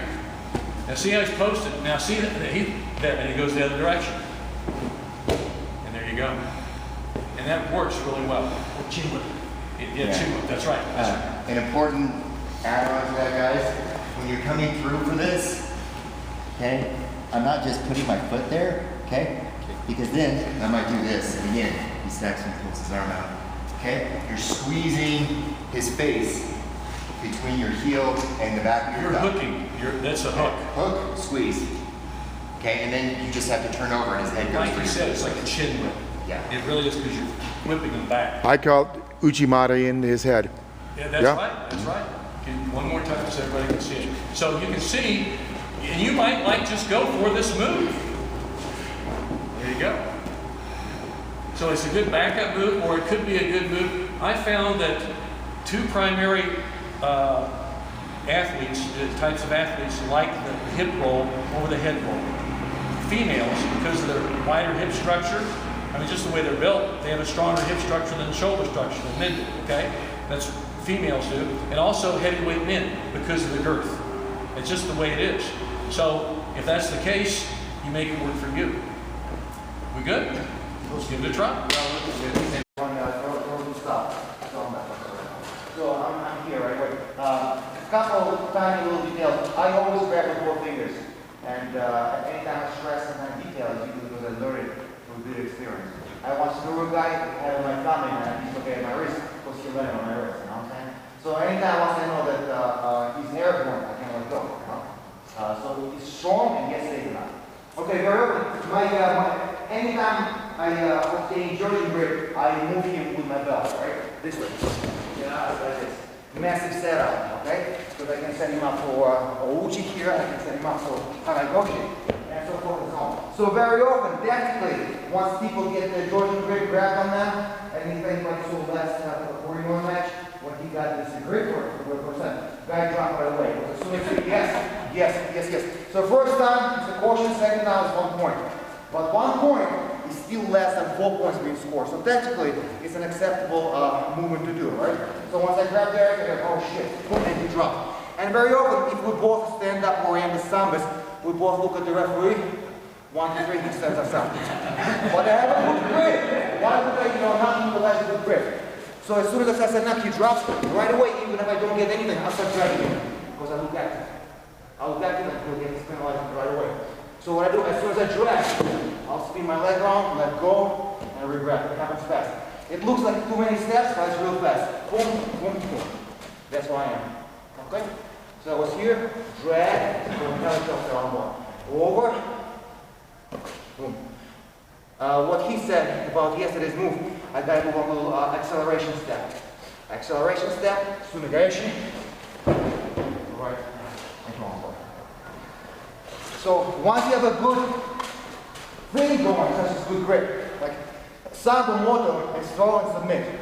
It's not take somebody down, open the guard, pass the guard. If I have a good grip, my submission started right here already. I don't have to pass the guard or switch on the guard. It's all right. I set him up, got the grip, yank, boom.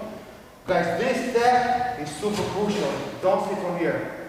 And number one, you won't flip him. I mean, if you want to be not a nice guy, I can do a lot of damage. Heavyweights comply. Honestly. Right away roll. So I step. My left leg does a sumigation movement to this roll. I'm really kicking him. It's very active hook. I'm pulling hard with my left hand. Boom. Boom.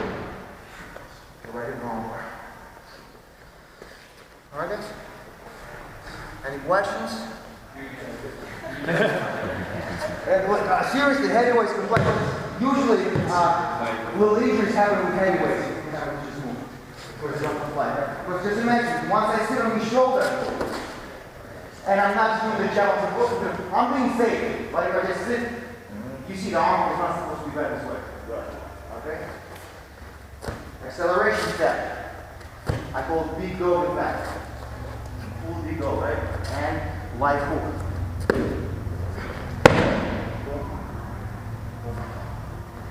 You do the whole sequence? Yes, sir.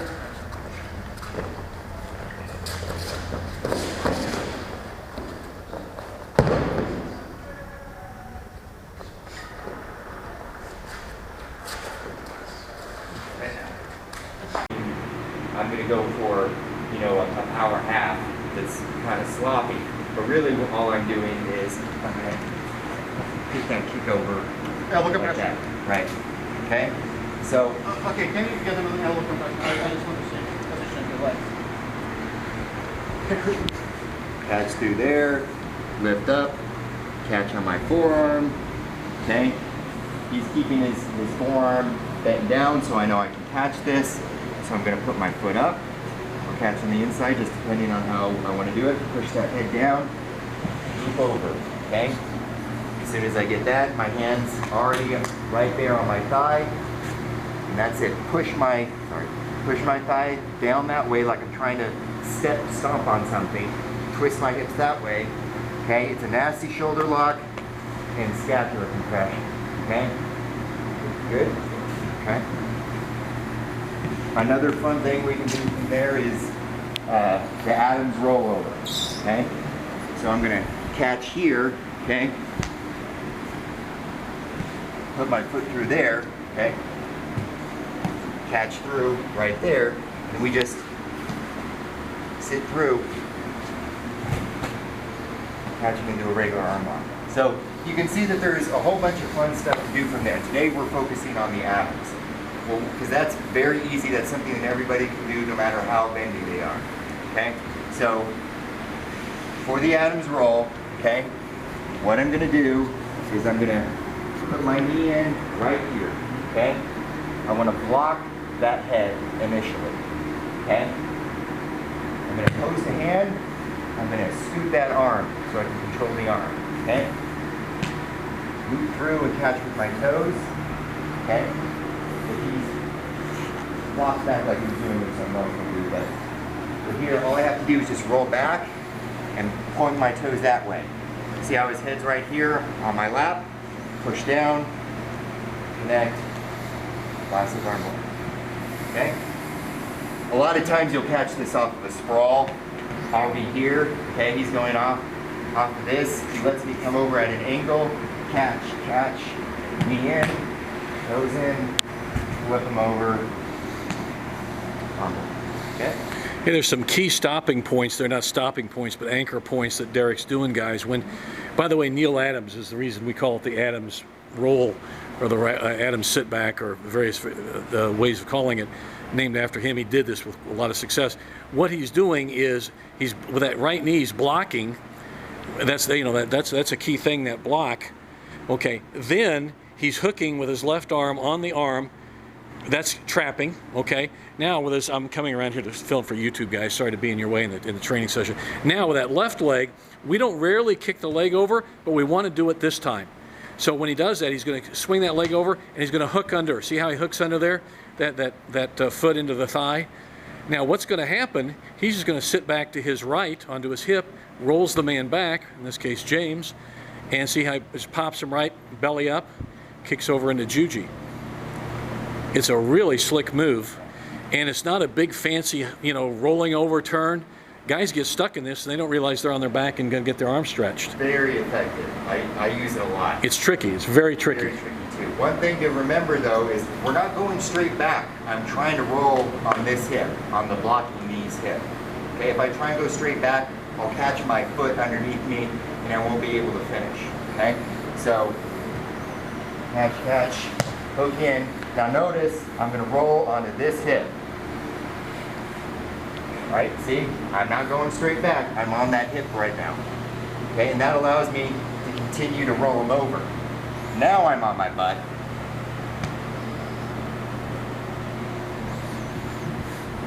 If I roll straight back,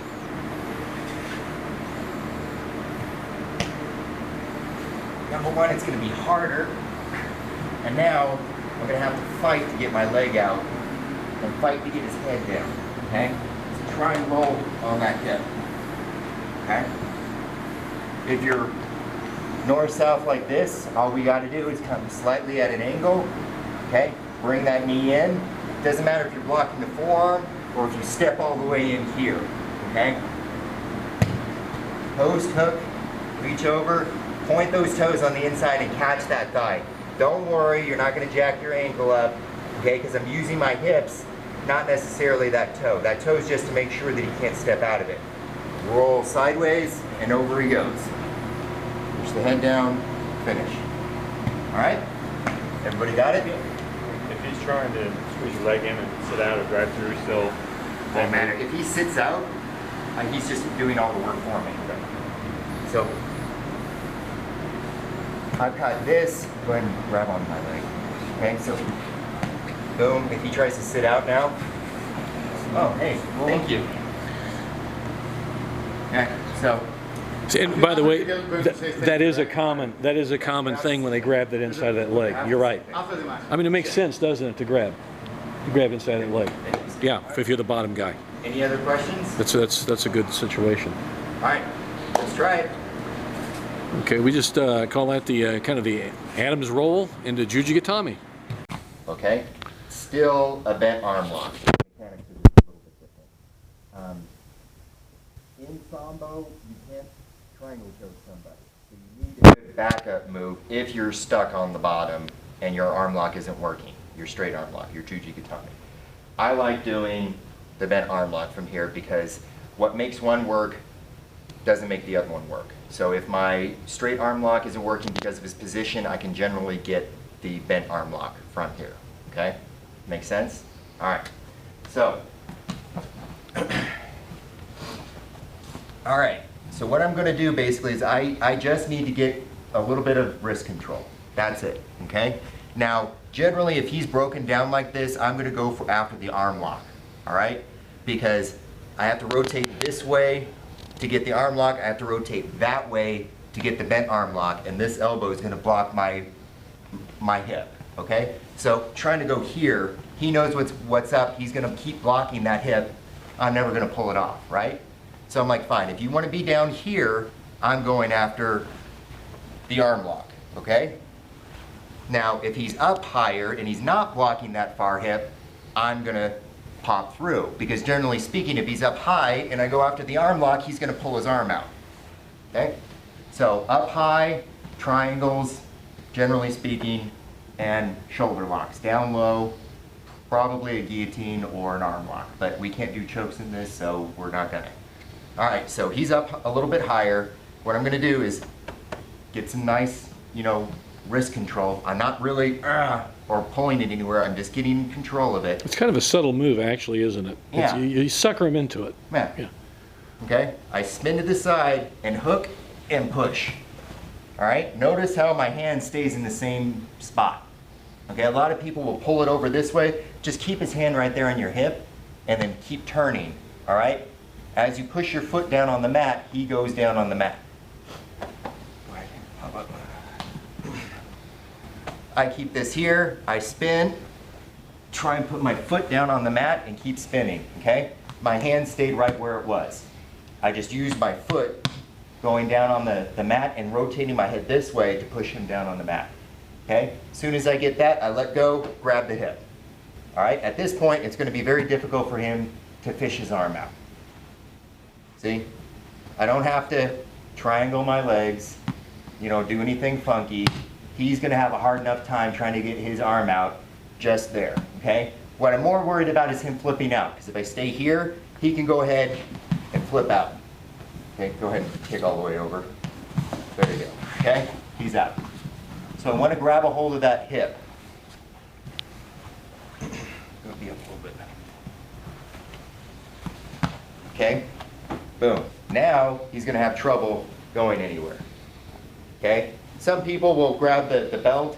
I usually don't unless I'm way down here. If I screwed up, I'll use the belt to pull myself up, then I grab his hip, okay? This is there, got his hip, kick back like in a runner's or a hurdler's stretch, okay? And then just sit up.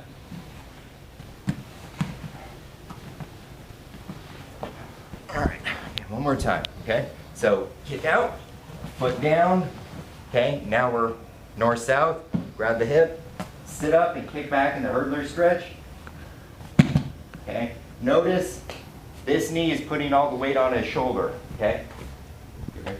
Okay, so that's part of it. I'm gonna push that shoulder down and bend his elbow so I get both, all right? And I'm gonna go at an angle. Don't go forward because I'm limited how forward I can go, right? I can go all the way over his other elbow from here, right? So that's gonna make it a lot nastier in conjunction with pushing it down. So go at an angle. I can also do all kinds of nasty stuff like this at an angle, okay? And it makes it a lot harder for him to move around. If I'm up here, I have very little stuff I can do to actually accentuate this, except kind of sit here with it. But as soon as I start going over there, it makes it a lot nastier, okay? All right, let's give that a shot. All right, the next one, now we're going to go a little safer, okay? We've been doing a series of Jujigatamis from here, which are really cool, but this one is a little more, now we're going to get a nice bent arm lock choke, and then we're going to do some, or bent arm lock, I should say, and then we'll do a kind of head and arm kata jume type choke here in a second. But we'll go with the arm lock right now. Okay, so the first thing, Eric, he's working here, he hooks.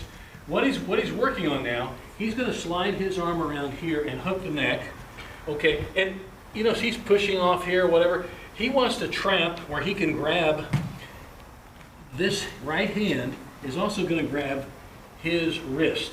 So he's with this right hand now, he's trapped the head and he's trapped the wrist. You may have to work for it a little bit. There's no rhyme or reason exactly how you do that, but the idea is to keep working in there, and he may suck this arm in a bit and shuck it. There you go. He could make it as weak as he can to grab it. But he's got 2-on-1 now. He's got his head. He's got his and he's got some real good control here. It's a safe position for him. Okay. Life sucks for the bottom guy. That's what we want it to be. All right. Now at this point, he's going to go ahead and start applying his udigarami, his arm entanglement, bent arm lock. So he's going to slide through. He's going to get the figure 4. Okay, top wrist lock, they call it, catch wrestling and all that. But you see this, okay? Now, you may be able to apply that from there, but that head's in the way. Okay, so what he's going to do, he's not going to make some big deal. He's just going to slide it out and quickly jam it in. It's really important to jam that heel or that elbow in the side of the bottom man's neck. Now he's got the angle and real good control. And see how his body's angled now, to where he can really just kind of, like he says, paint the tatami, paint the mat with his fingers, and he just cranks it. Now notice this hand pushes in, this arm pushes up. So it's not just an elbow joint lock; it's a shoulder joint. Okay, and so that's why bent arm locks are so good, because they really, most any arm lock does this too, but this really, you see it most in the bent arm locks, because you really get the guy's shoulder hurt a lot. Okay, I've had guys, they tap from the shoulder pain, not so much the elbow pain, because maybe they're so strong. Could be. Let's look at it again. He cuffs it up, he controls, okay? We're going safe here, we're not going flamboyant. This is really a lot up close, real good work here. All right, now at this point he's going to feed that in. He wants to trap. See that tie up there? That's important, because now I've really got him. I can hold him. Derek can hold him here for a period of time. Okay, that's a good position. All right, so, let's say it's a freestyle judo match. You got to get your points, sambo match, or you're just in a fight, in MMA or grappling. You've got a very good solid control point here, okay? All right, now he's going to start working that bent arm lock in. He's got it in, and see, get a good figure. And there's some variations of this. Do the hammer one, that's really cool. There's a 2-on-1 one there, that hammer one, see that? And he can crank that hurts, And he could do the 2-on-1, and there are all kinds of variations that are super cool. Play with them if you like it. But we've got, make it even worse. There you go. There you go. All right, so, but we've got the good. We'll go with standard one. Make sure you trap, okay? All right. Now at this point, slide it. Don't make a big deal. Jam it in as quick as you can. Little points, big thing. Now he's in a real good position. He puts the crank on him. There we go. We good? It's a good move, and it's a high percentage move. This wins a lot of fights. Okay, let's work on that. Come on out here, poor guy. Okay. All right. First of all, like we were saying before. If you're a real Jujigatami specialist, and a number of us here are, and that's good, this might be your first go-to move, but the higher percentage move, which we're going to work on a little later, are the bent arm locks from this position. But right now, we're keying in on the Juji. Here's a really nice one that we like. It's a variation of the very basic way we just showed. Okay, it's more of a rolling thing. Derek, why don't you talk, because in an MMA situation, there may be reaching and striking, so let him go with this. So, especially in an MMA situation, I get into this position a whole bunch. It's actually happened in every one of my fights so far. One of them, the second one, it was right at the end of I think it was the first round, and I had the guy flipped over for it, stretched out, ding, ding, round's over. But point being, happens in training, happens in competition a lot. So you just have to get used to recognizing the situation. So it doesn't matter if, again, it's MMA and he's getting his hands up to stop the strikes, or if this is more of a no-gi situation and I'm down here digging for it, right? And usually in the no-gi situation, we're trying to go for a bent arm lock. He brings it back in to try and defend that, and then now I know I've got bent arm lock. Either way, doesn't really matter, okay? I'm gonna come through and hook on the direction that I want to go into. So if I'm gonna roll him that way, I got this hand comes in, and I'm gonna post here, okay? And eventually, I won't even worry about that, I'll just post on my forehead. But when you're starting to do this, it's important to get that post hand so that you feel stable. If you don't feel stable, don't do the move, okay? So post hand right there. Pop that in, okay? Move your post forward, bring this forward, and then as I come down, okay? Flip him over. And if he doesn't flip over, you've got him stretched out with the belly down Juji. Yeah, that's almost better if he doesn't cooperate with you. Okay, so if I'm here, okay, got that post, okay, same setup that we had before, right? The only difference is instead of starting to set up to go back, I'm going to set up and just go forward that way, okay? Post, catch my foot behind his back, and if he doesn't, when I come forward, if he's not flipping over for me, I hit my hip, catch, and finish that way. And some guys won't roll. It might be the mat surface, you know, who knows what it might be if they just don't roll. That's okay, because that's a really strong application of that arm lock. Even if he's completely flat on his stomach, so if we're here, I go through to get this. Okay? Go ahead and flip now. Okay, he's flat. You can still catch this pretty easy. Now, if he's a real fish, it becomes even easier. If he's trying to push his hands up this way and bridge, see, once you go that way, catch, catch, right there.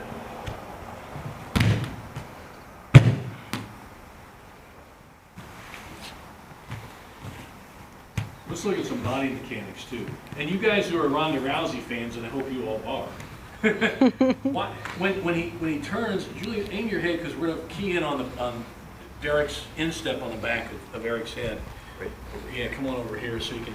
Now watch when he's doing this. Now watch when he comes over. Look at that right foot, the top of his right foot. See there? He's trapping everything. The poor guy on the bottom's stuck. Now, it doesn't look. People who don't know much about grappling think, well, he's not stuck. Yes, he is actually, because you've really trapped him well with that foot. That's really important. Okay. Now when he goes ahead and completes the move, that helps him also turn. To take a roll through it so you don't get hurt. Yeah. Roll right over. That helps him turn. Or it helps him bridge, you know, push off the back of that head as he turns and gets a really nasty, you know, crossbody arm like Juji Gatami from here. So watch, just do it, you know, don't roll this time, Eric. You know, all right. So watch, see how he's pushing here? He's really pushing down here, and he's trapping here. His legs are totally trapping the guy, the body and the head. And now all I have to do is arch and stretch, and he's got the. That's a nasty arm lock. That's really important, this point here. Again, like the basketball coach who had nothing to do with jiu-jitsu, John Wooden, said, little things make big things happen. This is a little point of the move, but it really creates a world of hurt for the guy on the bottom. And that's what we want to do. Those little things really help you win these fights. Okay? And the other thing to remember too is I'm still round. My body's still in a rounded shape, right? That allows me to bridge all the way up and use my hips and use my feet to finish. If I do this and I'm straight, even if my feet are correct, if I'm no longer rounded, okay, see how much harder it is to finish? I have to do a lot more arm manipulation to get there. So make sure, as in all things, ground related at least, when we're on the ground, we try and stay round, okay? That allows me to get way more movement into it. Guys, those of you who have trained here at Welcome Mat for anything, you know that's one of our foremost rules. Stay round on the ground. You know, the rounder you are, it's not a linear sport we're doing, or a linear fighting style. You stay round, and that proves why it's so important. Okay, you want to give that a try? Let's see it one more time, then let you guys practice. And bottom guy, for the sake of your safety, roll with it, because it's a hard, your face is going to get scraped if you don't do it too much, so it's a nasty move for the bottom guy. Rolls him over, kicks over quickly. And Denver, see how you kick over the leg very quickly? You want to trap him so his head doesn't get away. It's trapping that head.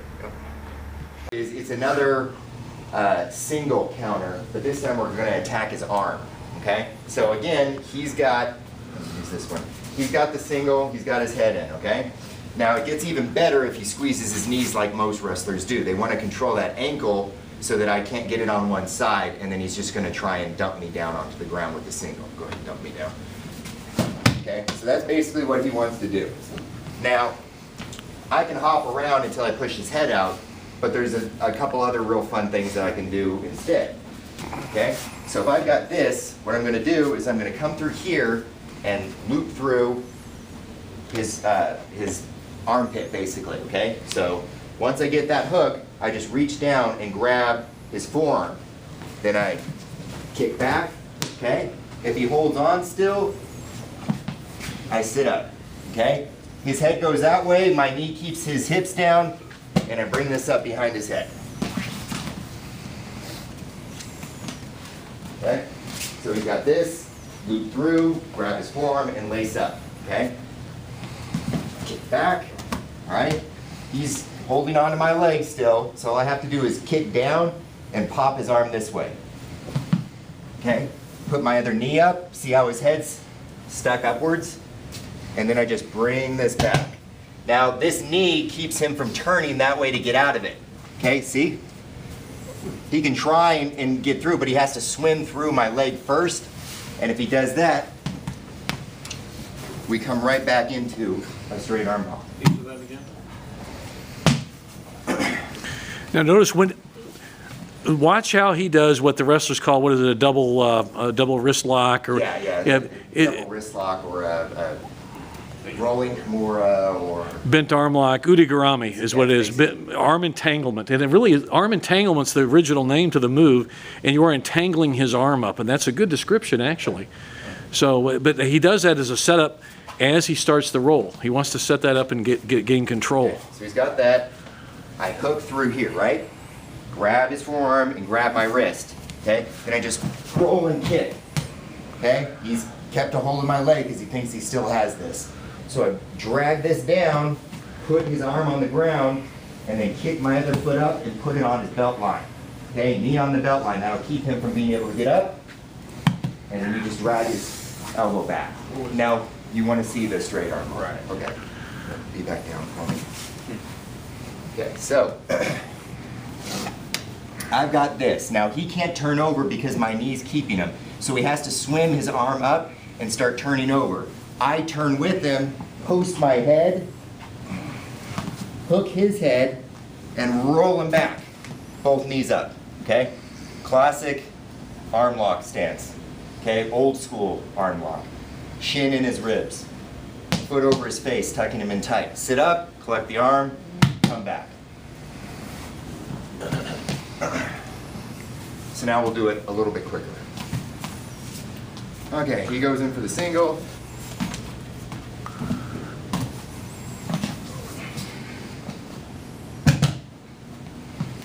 Good. Okay.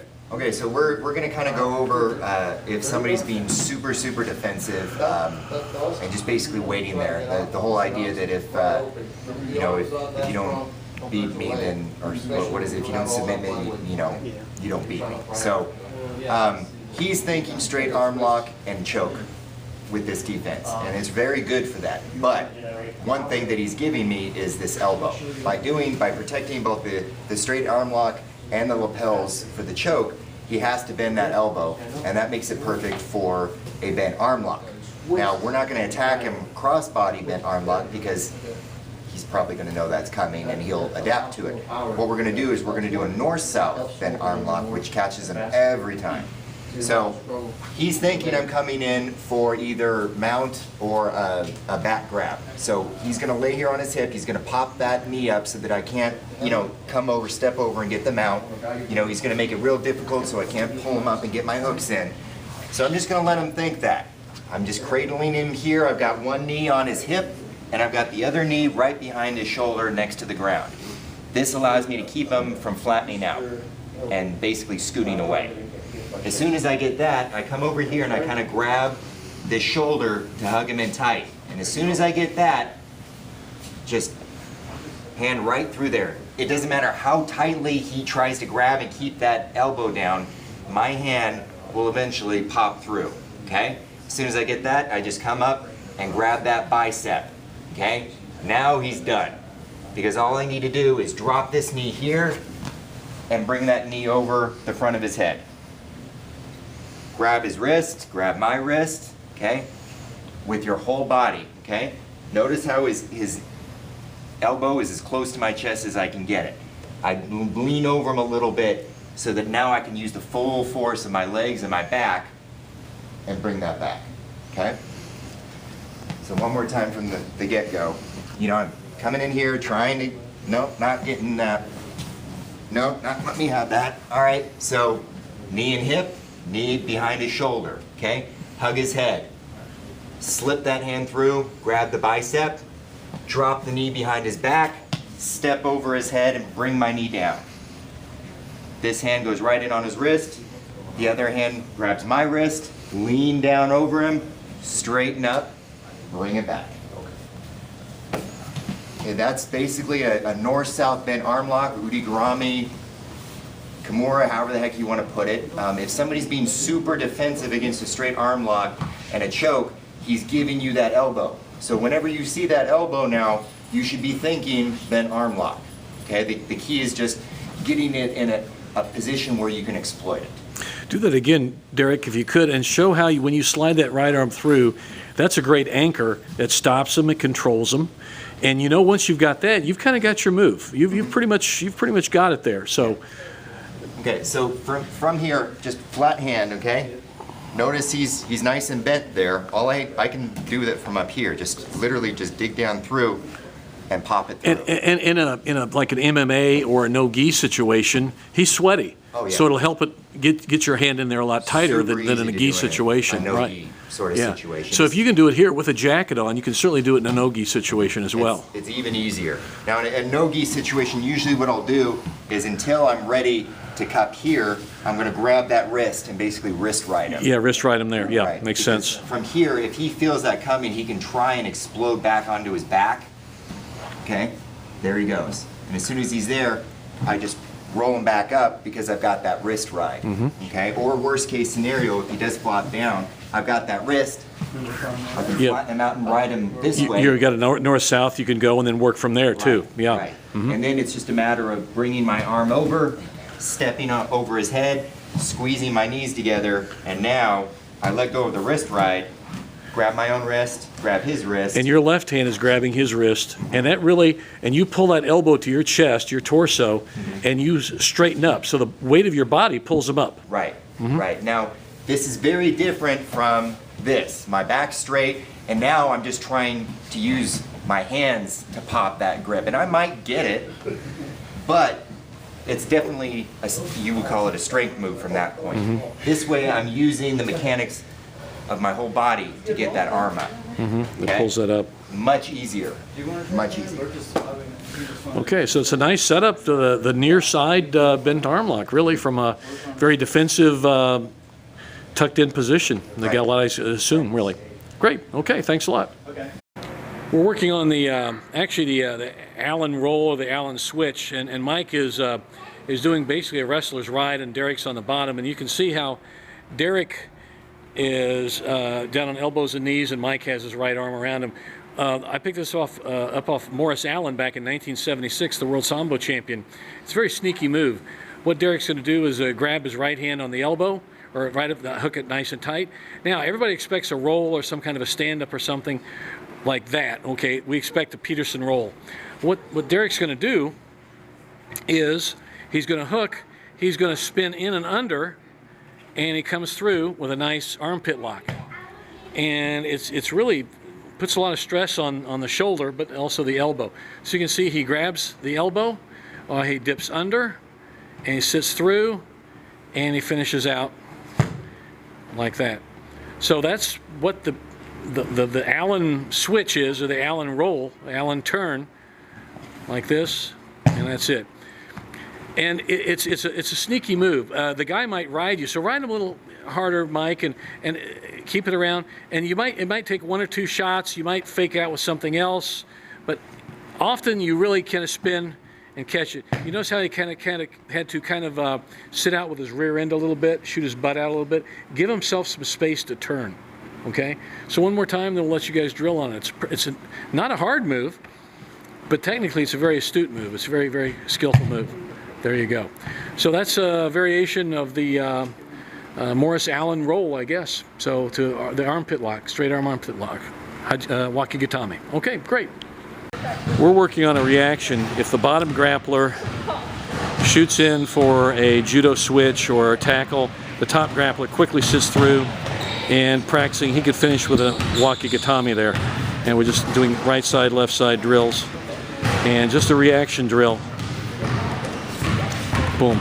Okay, as soon as the bottom man grabs, the top man sits through just like that too.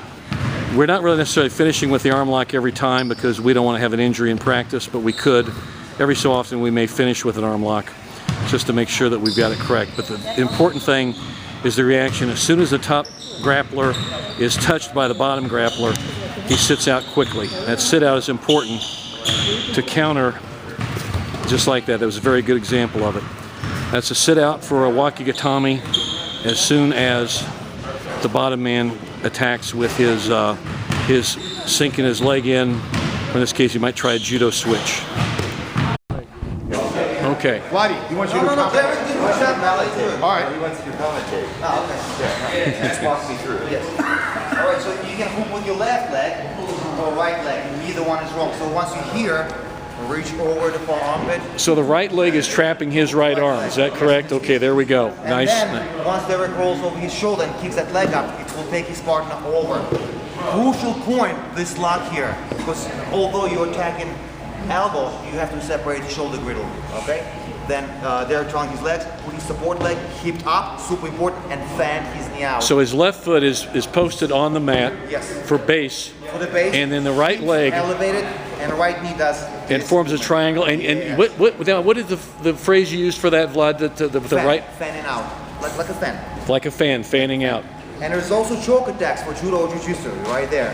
Oh yeah, there's a choke, but the seatbelt grip is so nasty there. Here, Oh yeah, even more, the hell strangle. here, let go, keep out a little bit, pull leverage, boom. And there's nowhere to go. He cannot go away from me because of underhook or into me because of hell strangle. Absolutely. Illegal stuff, but like this armbar is fairly sufficient in itself. Right. Can you do that? Do the whole move? Just show us, demonstrate it for the camera. Pause for a second. All the videographers are So everybody watching YouTube, everybody's getting their cameras to do it. Watch. I don't have to. Okay, as long as I scroll, I'll let the lapel in the beginning, just to anchor myself. Correct. Then I roll and then keep this leg out. Kicks over with the leg. Triangle my legs. This leg goes as close to my body as possible. Keep up, and I fan my right knee out. Very sufficient. But one thing I noticed very quickly, you really hooked your hands together in the seat belt. Yes. That was very quick because that really ties his body to your body. Correct. Absolutely fundamental in this move. Always things in terms of pinning. Only in this case, I pin him to myself versus him against the mat. That's right. I'm That's immobilizing. yeah. He's part of you now. Yes. Okay, great. Okay, thanks, guys.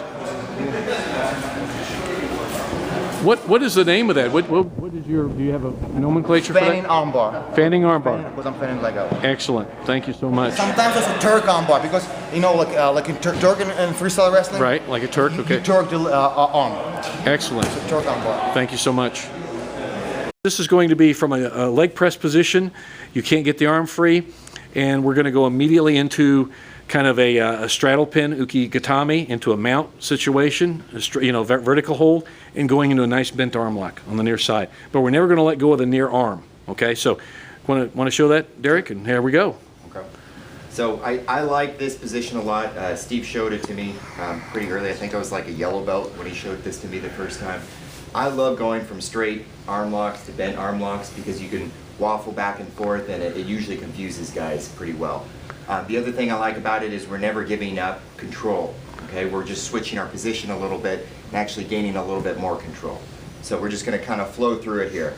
We've started in the leg press. I've got control of his arms, trying to get him free. None of my levers are working. Maybe I'm tired. Maybe he's just a stud. Okay. So what I'm going to do instead is I'm going to go back into uki-gatame, which is a straddle pin. Okay, not a very, you could hold a guy in it, but it's more of a transitional pin. Okay. So the key here is I'm going to keep this nice and tight, and if I need to, I'm going to anchor the hand closest to his head on my hip, because that'll allow me to lean a little bit on it, and I won't have to post my hand. Okay. So as soon as I get this, I lean forward, kick back, and push up. Okay. Notice I still got the arm. Right? And I didn't have to post my hand to get up, and it puts a lot of pressure on poor Eric's ribs. Okay, so it's hard for him to breathe right now. I'm not going to hold this very long because I want to eventually get mount and move to something else. So again, I keep my hands on his arm still, and I just switch my legs. All right? His elbow's still firmly in my chest where it started. From there, I uppercut my hand, and I pull towards the outside.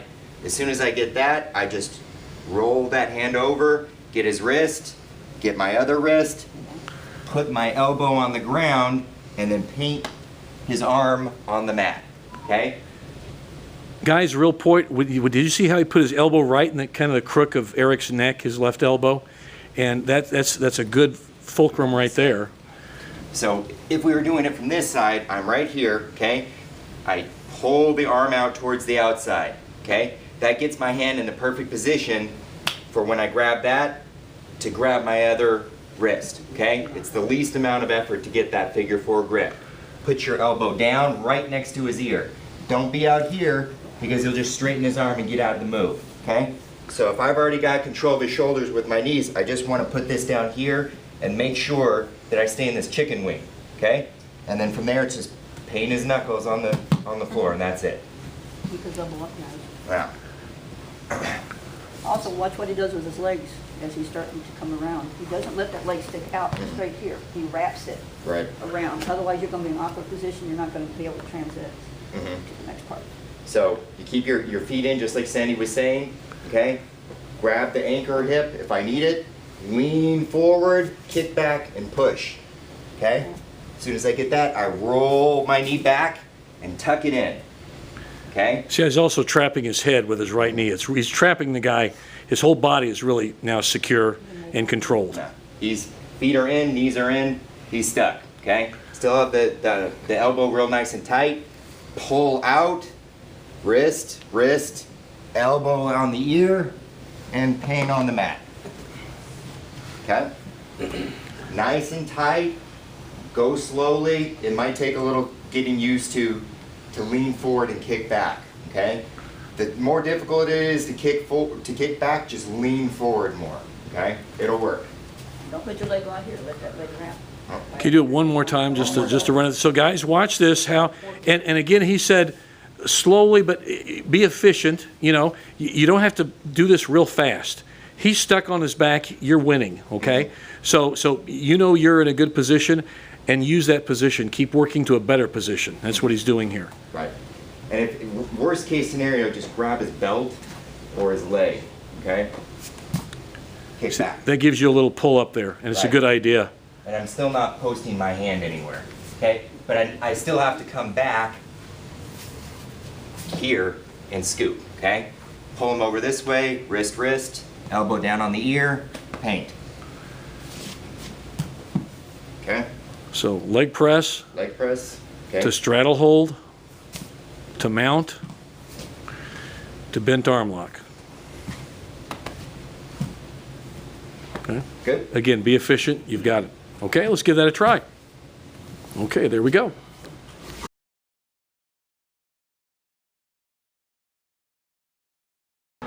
We're drilling right now on leg press position to a time hold. Say Mike on top couldn't get the arm release, couldn't lever the arm free from one in a leg press for the juji. So he has plan B, he shifts up into a pin, in this case a tate shihogatami, and then from that tate shihogatami or mount position, he can then work into another arm lock or maybe go back to juji gatami. In that case, you got a bent arm lock there, udigarami. So we're just drilling a bit. We're starting in leg press, and it's just kind of work the move. See, shift it, shift into a pinning, time hold situation, and looks like Juan's going to come back into a juji. Yep, he's going to roll back into a juji, catch it. And you can see here Sarah is doing that. She shifted from a leg press to a, looks like a nice triangle, sankaku, shifts back.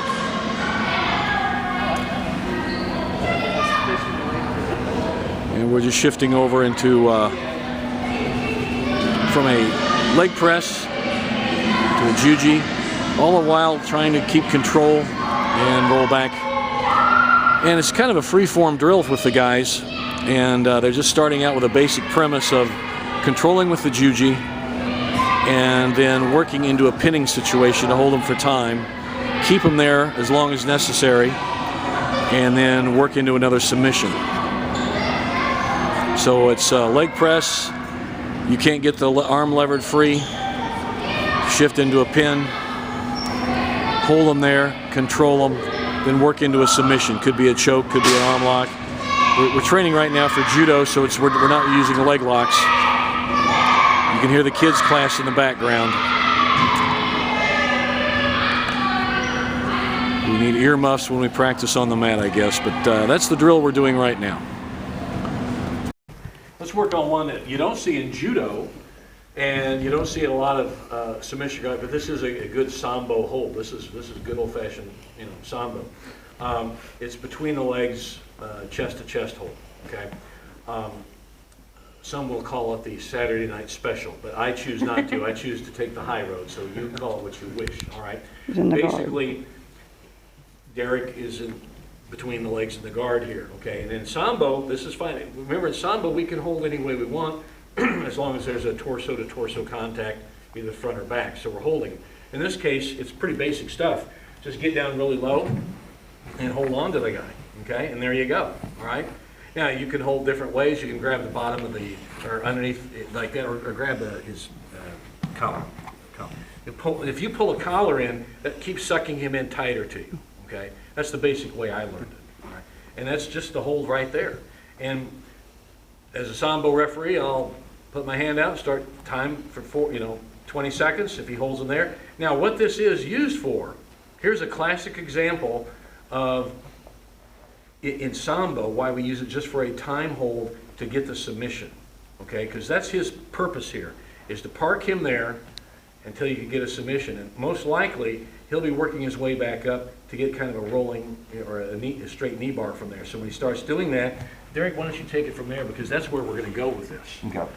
So I'm really wedging in tight against his hips to take his mobility out of the way as I get the pin. So if I'm too far back out here, I'm inviting a lot of guard play, and I'm giving him too much space on his hips to wiggle around. Okay? So you just kind of compress him a whole bunch and then wedge your knees in on the side of his hips while you're holding. Okay? And then when you're getting ready to actually perform the submission, what we're going to do is we're going to use one knee to pop up a little bit higher. That creates some space. This comes through.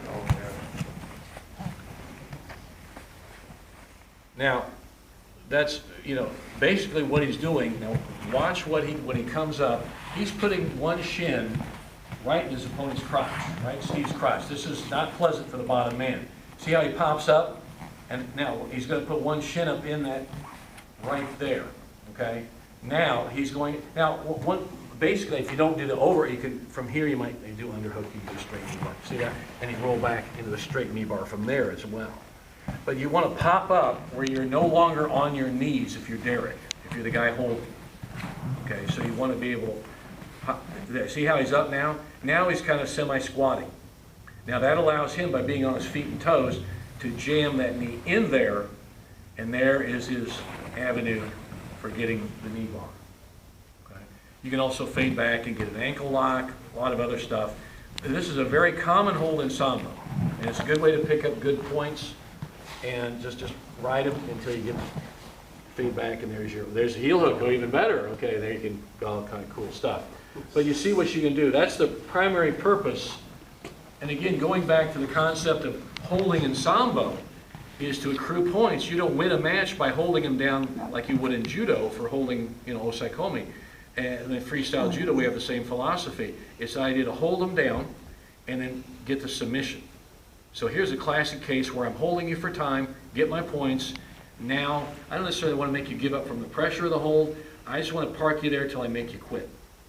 Sean Watson famously said, park him there until he quits. And this is a good example of that. Okay? So it's between the legs, chest hold, and you can see it's kind of a variation of the hip hold. There are a lot of things that they blend together. He might have, get him in half guard, Steve. To tie up his leg, tie him. Okay, and in Sambo, here we go. This is a hold down as well. Now in judo, no. But in Sambo, it certainly is. In freestyle judo, it's not a hold down. But in Sambo, Derek's holding him for time.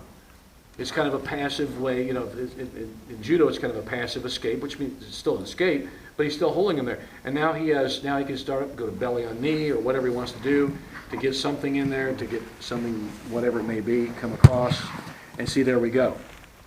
So it's a kind of a variation of the between the legs. And so a leg scissors or half guard hold is a variation of this. And we still in Sambo, we still in our Shingitai form of training here at Welcome Mat, we consider this a hold down too. May not be legal in judo, but it's still holding the man. The idea is still controlling his body, osaikomi, till Derek decides what he wants to do with Steve. And there you have it. So that's a variation of it. So he pops over, he pop right over, and the Tateshi hook, and it's often done. We see that a lot in freestyle judo. All right, so let's work on between the legs. It's an easy one to do. And, you know, we'll work on the basic hold, and then we'll also finish up with some other holds here in a moment. Then we'll work on escapes a bit later. So, there we go. As my way of getting out of it. I know that if I'm ever in this position, I can get out of it now, okay? And I've got two things I can do. All I have to do is get in on that leg, all right? I'm not gonna sit here and, you know, be pushing off and trying to run away. I'm gonna get in on that leg because I know once I have this leg, I can either sit through and get his back, okay? Or if that fails, you know, I can put him down. Okay, those are two positive outcomes to a really shitty situation. And that's what you want. So don't forget, if you can get up to elbows and knees, you can do this, all right? So that should add to your scrambling. Let me just interject too, because you notice every time he popped his head out from the middle, if you keep your head stuck in the middle, he owns you. Yeah. He's going to be pushing your face on the mat. Even if he's not very skillful, he's going to be shoving your face on the mat. Yep. So you've got to get that out to the side. Yeah, nothing good ever comes with keeping your head tucked down in this sort of situation. You want it up and on that hip so that you can, number one, see what's going on, and number two, use your head to steer him when you're moving, okay? When my head's down, I'm getting guillotined, I'm getting my face pushed into the mat, and I'm getting triangle choked potentially. And even in Sambo, where those things aren't legal, guys will still do them to turn you over, okay? Which you wouldn't want anyways, right? So remember, get that hip up onto one of the, get that head up to one of the hips, and then that's your first step to get out from the purgatory that is, you know, having somebody over you like that. All right? Never thought it was purgatory, but it is kind of actually purgatory. It's pretty much purgatory. Yeah, it's your way to clean yourself up out of there, huh? Right. Yeah, there you go. All right, guys, good. Let's get some water. And go ahead, Derek. Okay, so we're going to demonstrate how to break somebody down if you're in a sprawling position and the other wrestler or grappler isn't smart enough to get his head up to one side. So this, predominantly you see it in freestyle wrestling because there's no choking, but it makes a lot of sense in this day and age because, you know, even if you do have choking in your sport, you might miss that front choke. Right. So what do when you miss the choke? Do you just give up and go to a new position? No, you actually follow through and try something else. So I've got a good position, I've got a good headlock on him. This is Sambo, so we're gonna assume that I can't choke, which is a good assumption, okay? And what I'm gonna do is instead of gripping up like this, I'm just gonna pop up and cup his chin. That's it. You know, I'm not grabbing his beard, I'm not grabbing him this way, I'm not doing that. Just right underneath the chin and then fold your fingers right there on the side of his face. Jeff, can you lift your head up just so there you see that? You get that nice chin, yeah, chin. And don't fish hook them, guys. It's just a chin hook. Yeah, no fish hooks. No grabbing the beard. No beard-based submissions. A la John Saylor, who used to love to fish hook guys from that very position, but that's another thing. But go ahead. Okay. So once I get control of his head, I've effectively blocked him from backing out or sitting through or anything like that because he can't go where his head isn't going to go with him. Right. I cup the other arm. Okay. Right. Right in there. Right. I like going towards the mat and actually catching the back of the arm. You can also go up here by the armpit and maybe snake through and do a Polish whizzer. But I like this one. It's pretty easy. Everybody can Okay, do before it. you turn him, so everybody see how he's using the left hand to cup the elbow and he's really parking it, anchoring it there. I'll come around so we can get a better view of the turn. Okay, go ahead, Derek. Okay, so you'll notice my shoulder's already in there. He's already got my weight. And all I'm going to do is I'm going to pop that elbow in. Let's get that as back much there. as I can. See how you pop that elbow in So there. he's Yeah. there, pop it in. We'll try to. There we go. Okay. Sometimes you don't get a lot. Sometimes you only get a little bit. But I've gotten it enough, and then I'm going to use that chin and my shoulder, and I'm just going to turn. Turn him right into it. Right into that. Right. Okay? Right. And then as soon as he touches, okay, boom, switch through to a pin. And there Right. you go. You're taking a failed attack or a slightly good position and you turn it into a really good position where you can score points, apply another submission. And if you didn't get the chin, if you wanted to grab your right hand on, like you're saying, cloth, you can grab the lapel or jacket or something there. Right, so if I can't get this chin, okay, he's tucking it, he's blocking my hand really well, I can grab in on the side of his jacket right there, Yeah, for you judo guys who you can't grab the chin, you can just grab the jacket right at the lapel. See how he's grabbing at the lapel there? Right. There you go. Got a good grip Same there. thing. He's now kind of stuck there. Okay? Even if his chin's down and he's blocking the choke, I've still got something to work with. Cut that in, pull, twist, catch, sit through to a pin. Right, right. So it's a nice turn-in breakdown. Again, think of breakdowns, and this is clearly a breakdown. You're breaking from a stable to unstable position. They're kind of like throws, only on the ground, on the mat. And that's what we have. Okay, great. Thanks a lot, Derek.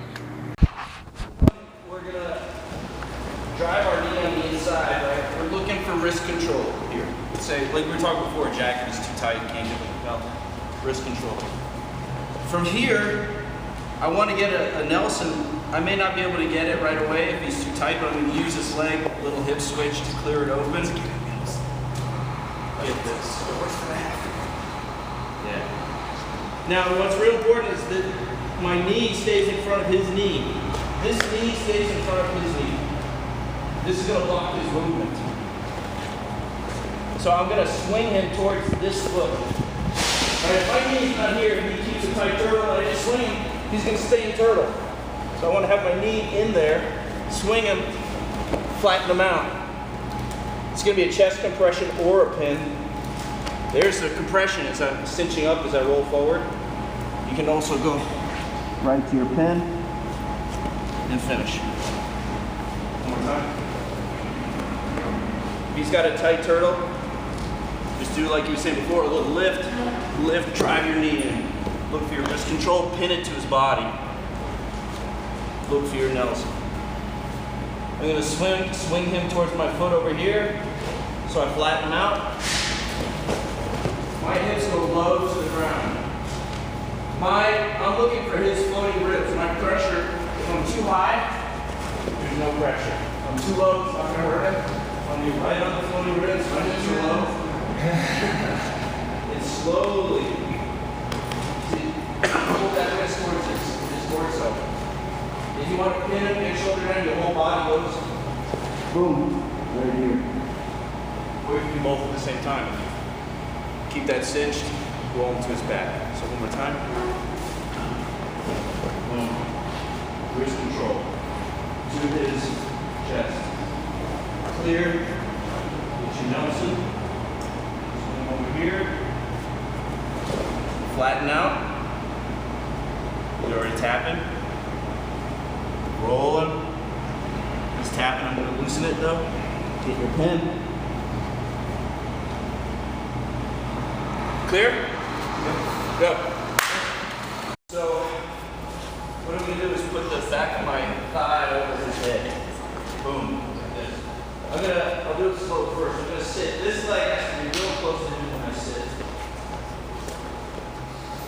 And as I sit, I'm catching his arm here. My leg. Switching to.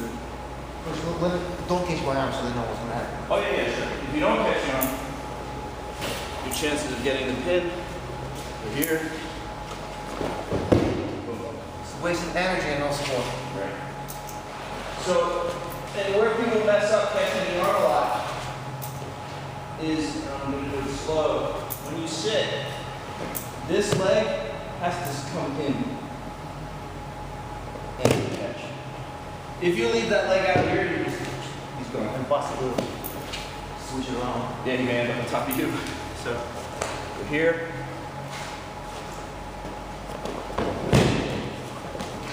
Pin that arm. Take your control, get your pin. And like Steve was saying, you can transition to submissions right after. Very similar action. One mistake a lot of people make is they pull the guy right on top of them. Like this.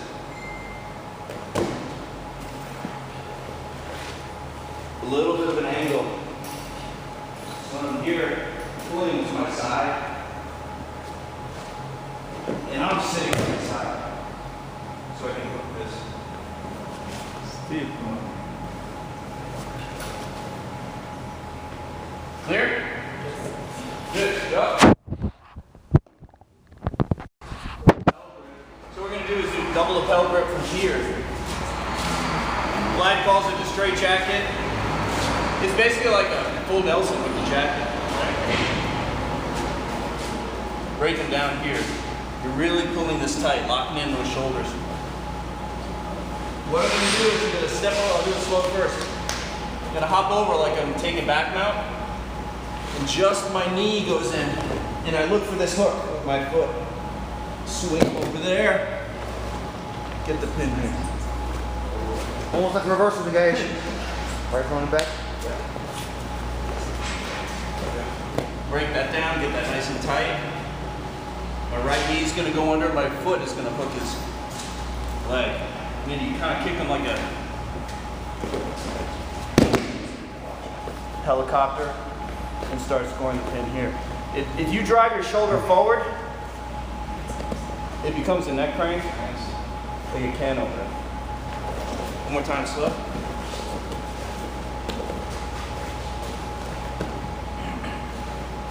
Hop over.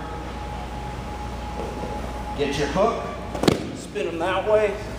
Belly down here. Everybody clear? Yep. Go. It's a little different. Okay, so we're working the guy. All right. You know, give him a little head, you know, a little love up here, okay? Make him think this is happening. And so I'm working.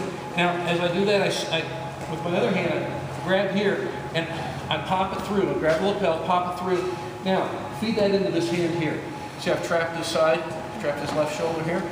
Nice and tight, all right? Now, work back over here. Now, my left hand, filter through, palm up. That's very essential.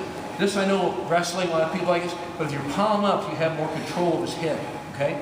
Now, what I'm gonna do is just like he did. Hit through the hole, and where I whip, see how I lock him here? Just whipping here, bam. Now when I finish, I've got this lapel, never let go of that lapel. Sink it in, wow. Hold it, Steve, hold it. See that right there? Okay. And that was, we call it the Polish Wizard. So why do you name it that? It sounds cool. That's all. You know, I don't know what the name of it is. We try to get it. So now it's, you can even do it if he's flat. A lot of these guys have some mistaken notion when they lay flat they're safe. You know, like thank you, you know. So, you know, still working. Now what you're just gonna have to do, you're just gonna have to pop him up a little bit here. And you know, you can just kind of feel it. You can't reach under because he's flat on the mat. So as long as you've got this, now he's thinking, oh, he's gonna come this side. No, I'm not.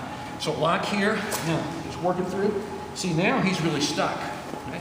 Now, even if I can just kind of jerk a little bit. See, I created a little bit of a hole here. I don't need much, okay? And I can do same thing and lock him. So if he's flat, he can still do it. And why these guys go flat, I have no earthly clue. But it's not a safe place to do, you know? So, good? Sure. Yeah. Because that was a great move, and this, you know, like, let's go with the flow. May work for you too, okay? Let's work it. Give it a shot. But once he realizes that I'm putting any pressure, most likely, yes. As soon as I feel this, I'm going to cut a little bit of an angle, guys. This one. Head in the hole. And spin him the other way around. I don't even readjust. It's a weird thing, because conventionally, once we're in a side control, we're here. Just usually have an arm or wherever, you know? Or maybe a head and a clutch. Sound a little cradle resemblance. But me, I stay right here. Because I wrap this arm, you cannot push me to create any space. It's the weirdest thing ever. Okay? Yeah, right? He cannot go away from me because of this arm, and he will not come into me because of my hand. The only legit escape he can do, if he's flexible, he can try to flip around. Yes. So, I know that there is only one escape out, and it's very easy to take care of. If you don't feel comfortable, you can always switch to side control. It will take you 1-2 swim movements, you know what I'm saying? But you don't have to. So it's settled in, head in the hole, and if he tries to flip back, what are you going to do? Just readjust. So you will stay firm like this as soon as you start going back. And here. Because very seldom pin is not, pin is like a complete immobilization of our combined bodies. It's going to be moving to do something. Okay, so just expect it, and there's only one legit way out. It's going to do back roll. Now I'm pushing right back. But other than that, once the arm is wrapped, It's very hard to create space, shrimp out, bridge, or roll it in any direction. All right? So 3/4 Nelson with a good grip. Sell him, ankle, back in, now stick, yeah. Keep it open, secure, boom, boom. Go back to something natural. All right, guys, pretty simple, right? Action, reaction. Okay, the other. One more time. Same position like 3/4, right? Only instead of hand, you grab hand to both feet. Okay, that dangle, leg can step over here, head in the hole, yeah. Pull back, right. Okay. Working the lighter weight guys, they're going to do it where they have a nice cradle situation. So Anthony traps, comes other, and he's got a nice cradle into kind of a Keisagatame cradle. Or cradle Keisagatame, I guess would be a good way to put it. And Derek's got that. I came to the wrong side. Now Derek, go up high on his ankle to show how nasty it can be. Yeah, like that. And that is really nasty. You bend him in half. He ruined his evening if you do that. And we're just working tonight on, I guess a good way to call it is a Keisagatame cradle or cradle Keisagatame. And it's, if you just give a neck crank, you can do that. But if you do this as a cradle move, it's a nasty cradle move in itself. It's not legal in judo, even freestyle judo. You could probably figure out a way to make it legal. But we are just drilling on it on a, it's like no-gi grappling, probably legal in Sambo. And again, you see how the guys are just trapping. And again, working different variations of it, coming across and coming past. Hey guys, do the basic move of it, and I'll just catch this for the video here. So he pops up, he traps, he pops up, sits through. As he does that, he peels and he catches that, and it's a cradle with a Keisagatame. And there you have it.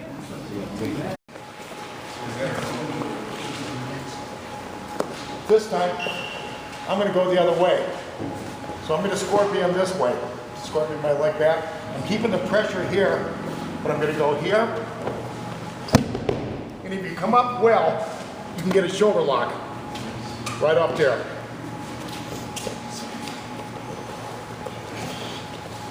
So same grip. Here and here. What I'm going to do, I'm rolling him across my body. So I put my head and shoulders right down there, and I'm going to roll him across. I'm going to do it slow as I can. I come up to my knees. You can see I'm body torquing him. Yeah, I'm good. Not hard to boy, man. You got a competition. He's my friend. I'm not yeah. You're right. Carlos, come here. Laugh it up. Okay. Here, grab your own breath, and I'm looking towards his head. I roll. Now I'm gonna go, see, so be careful when you come up. It's really torquing the shoulder, okay?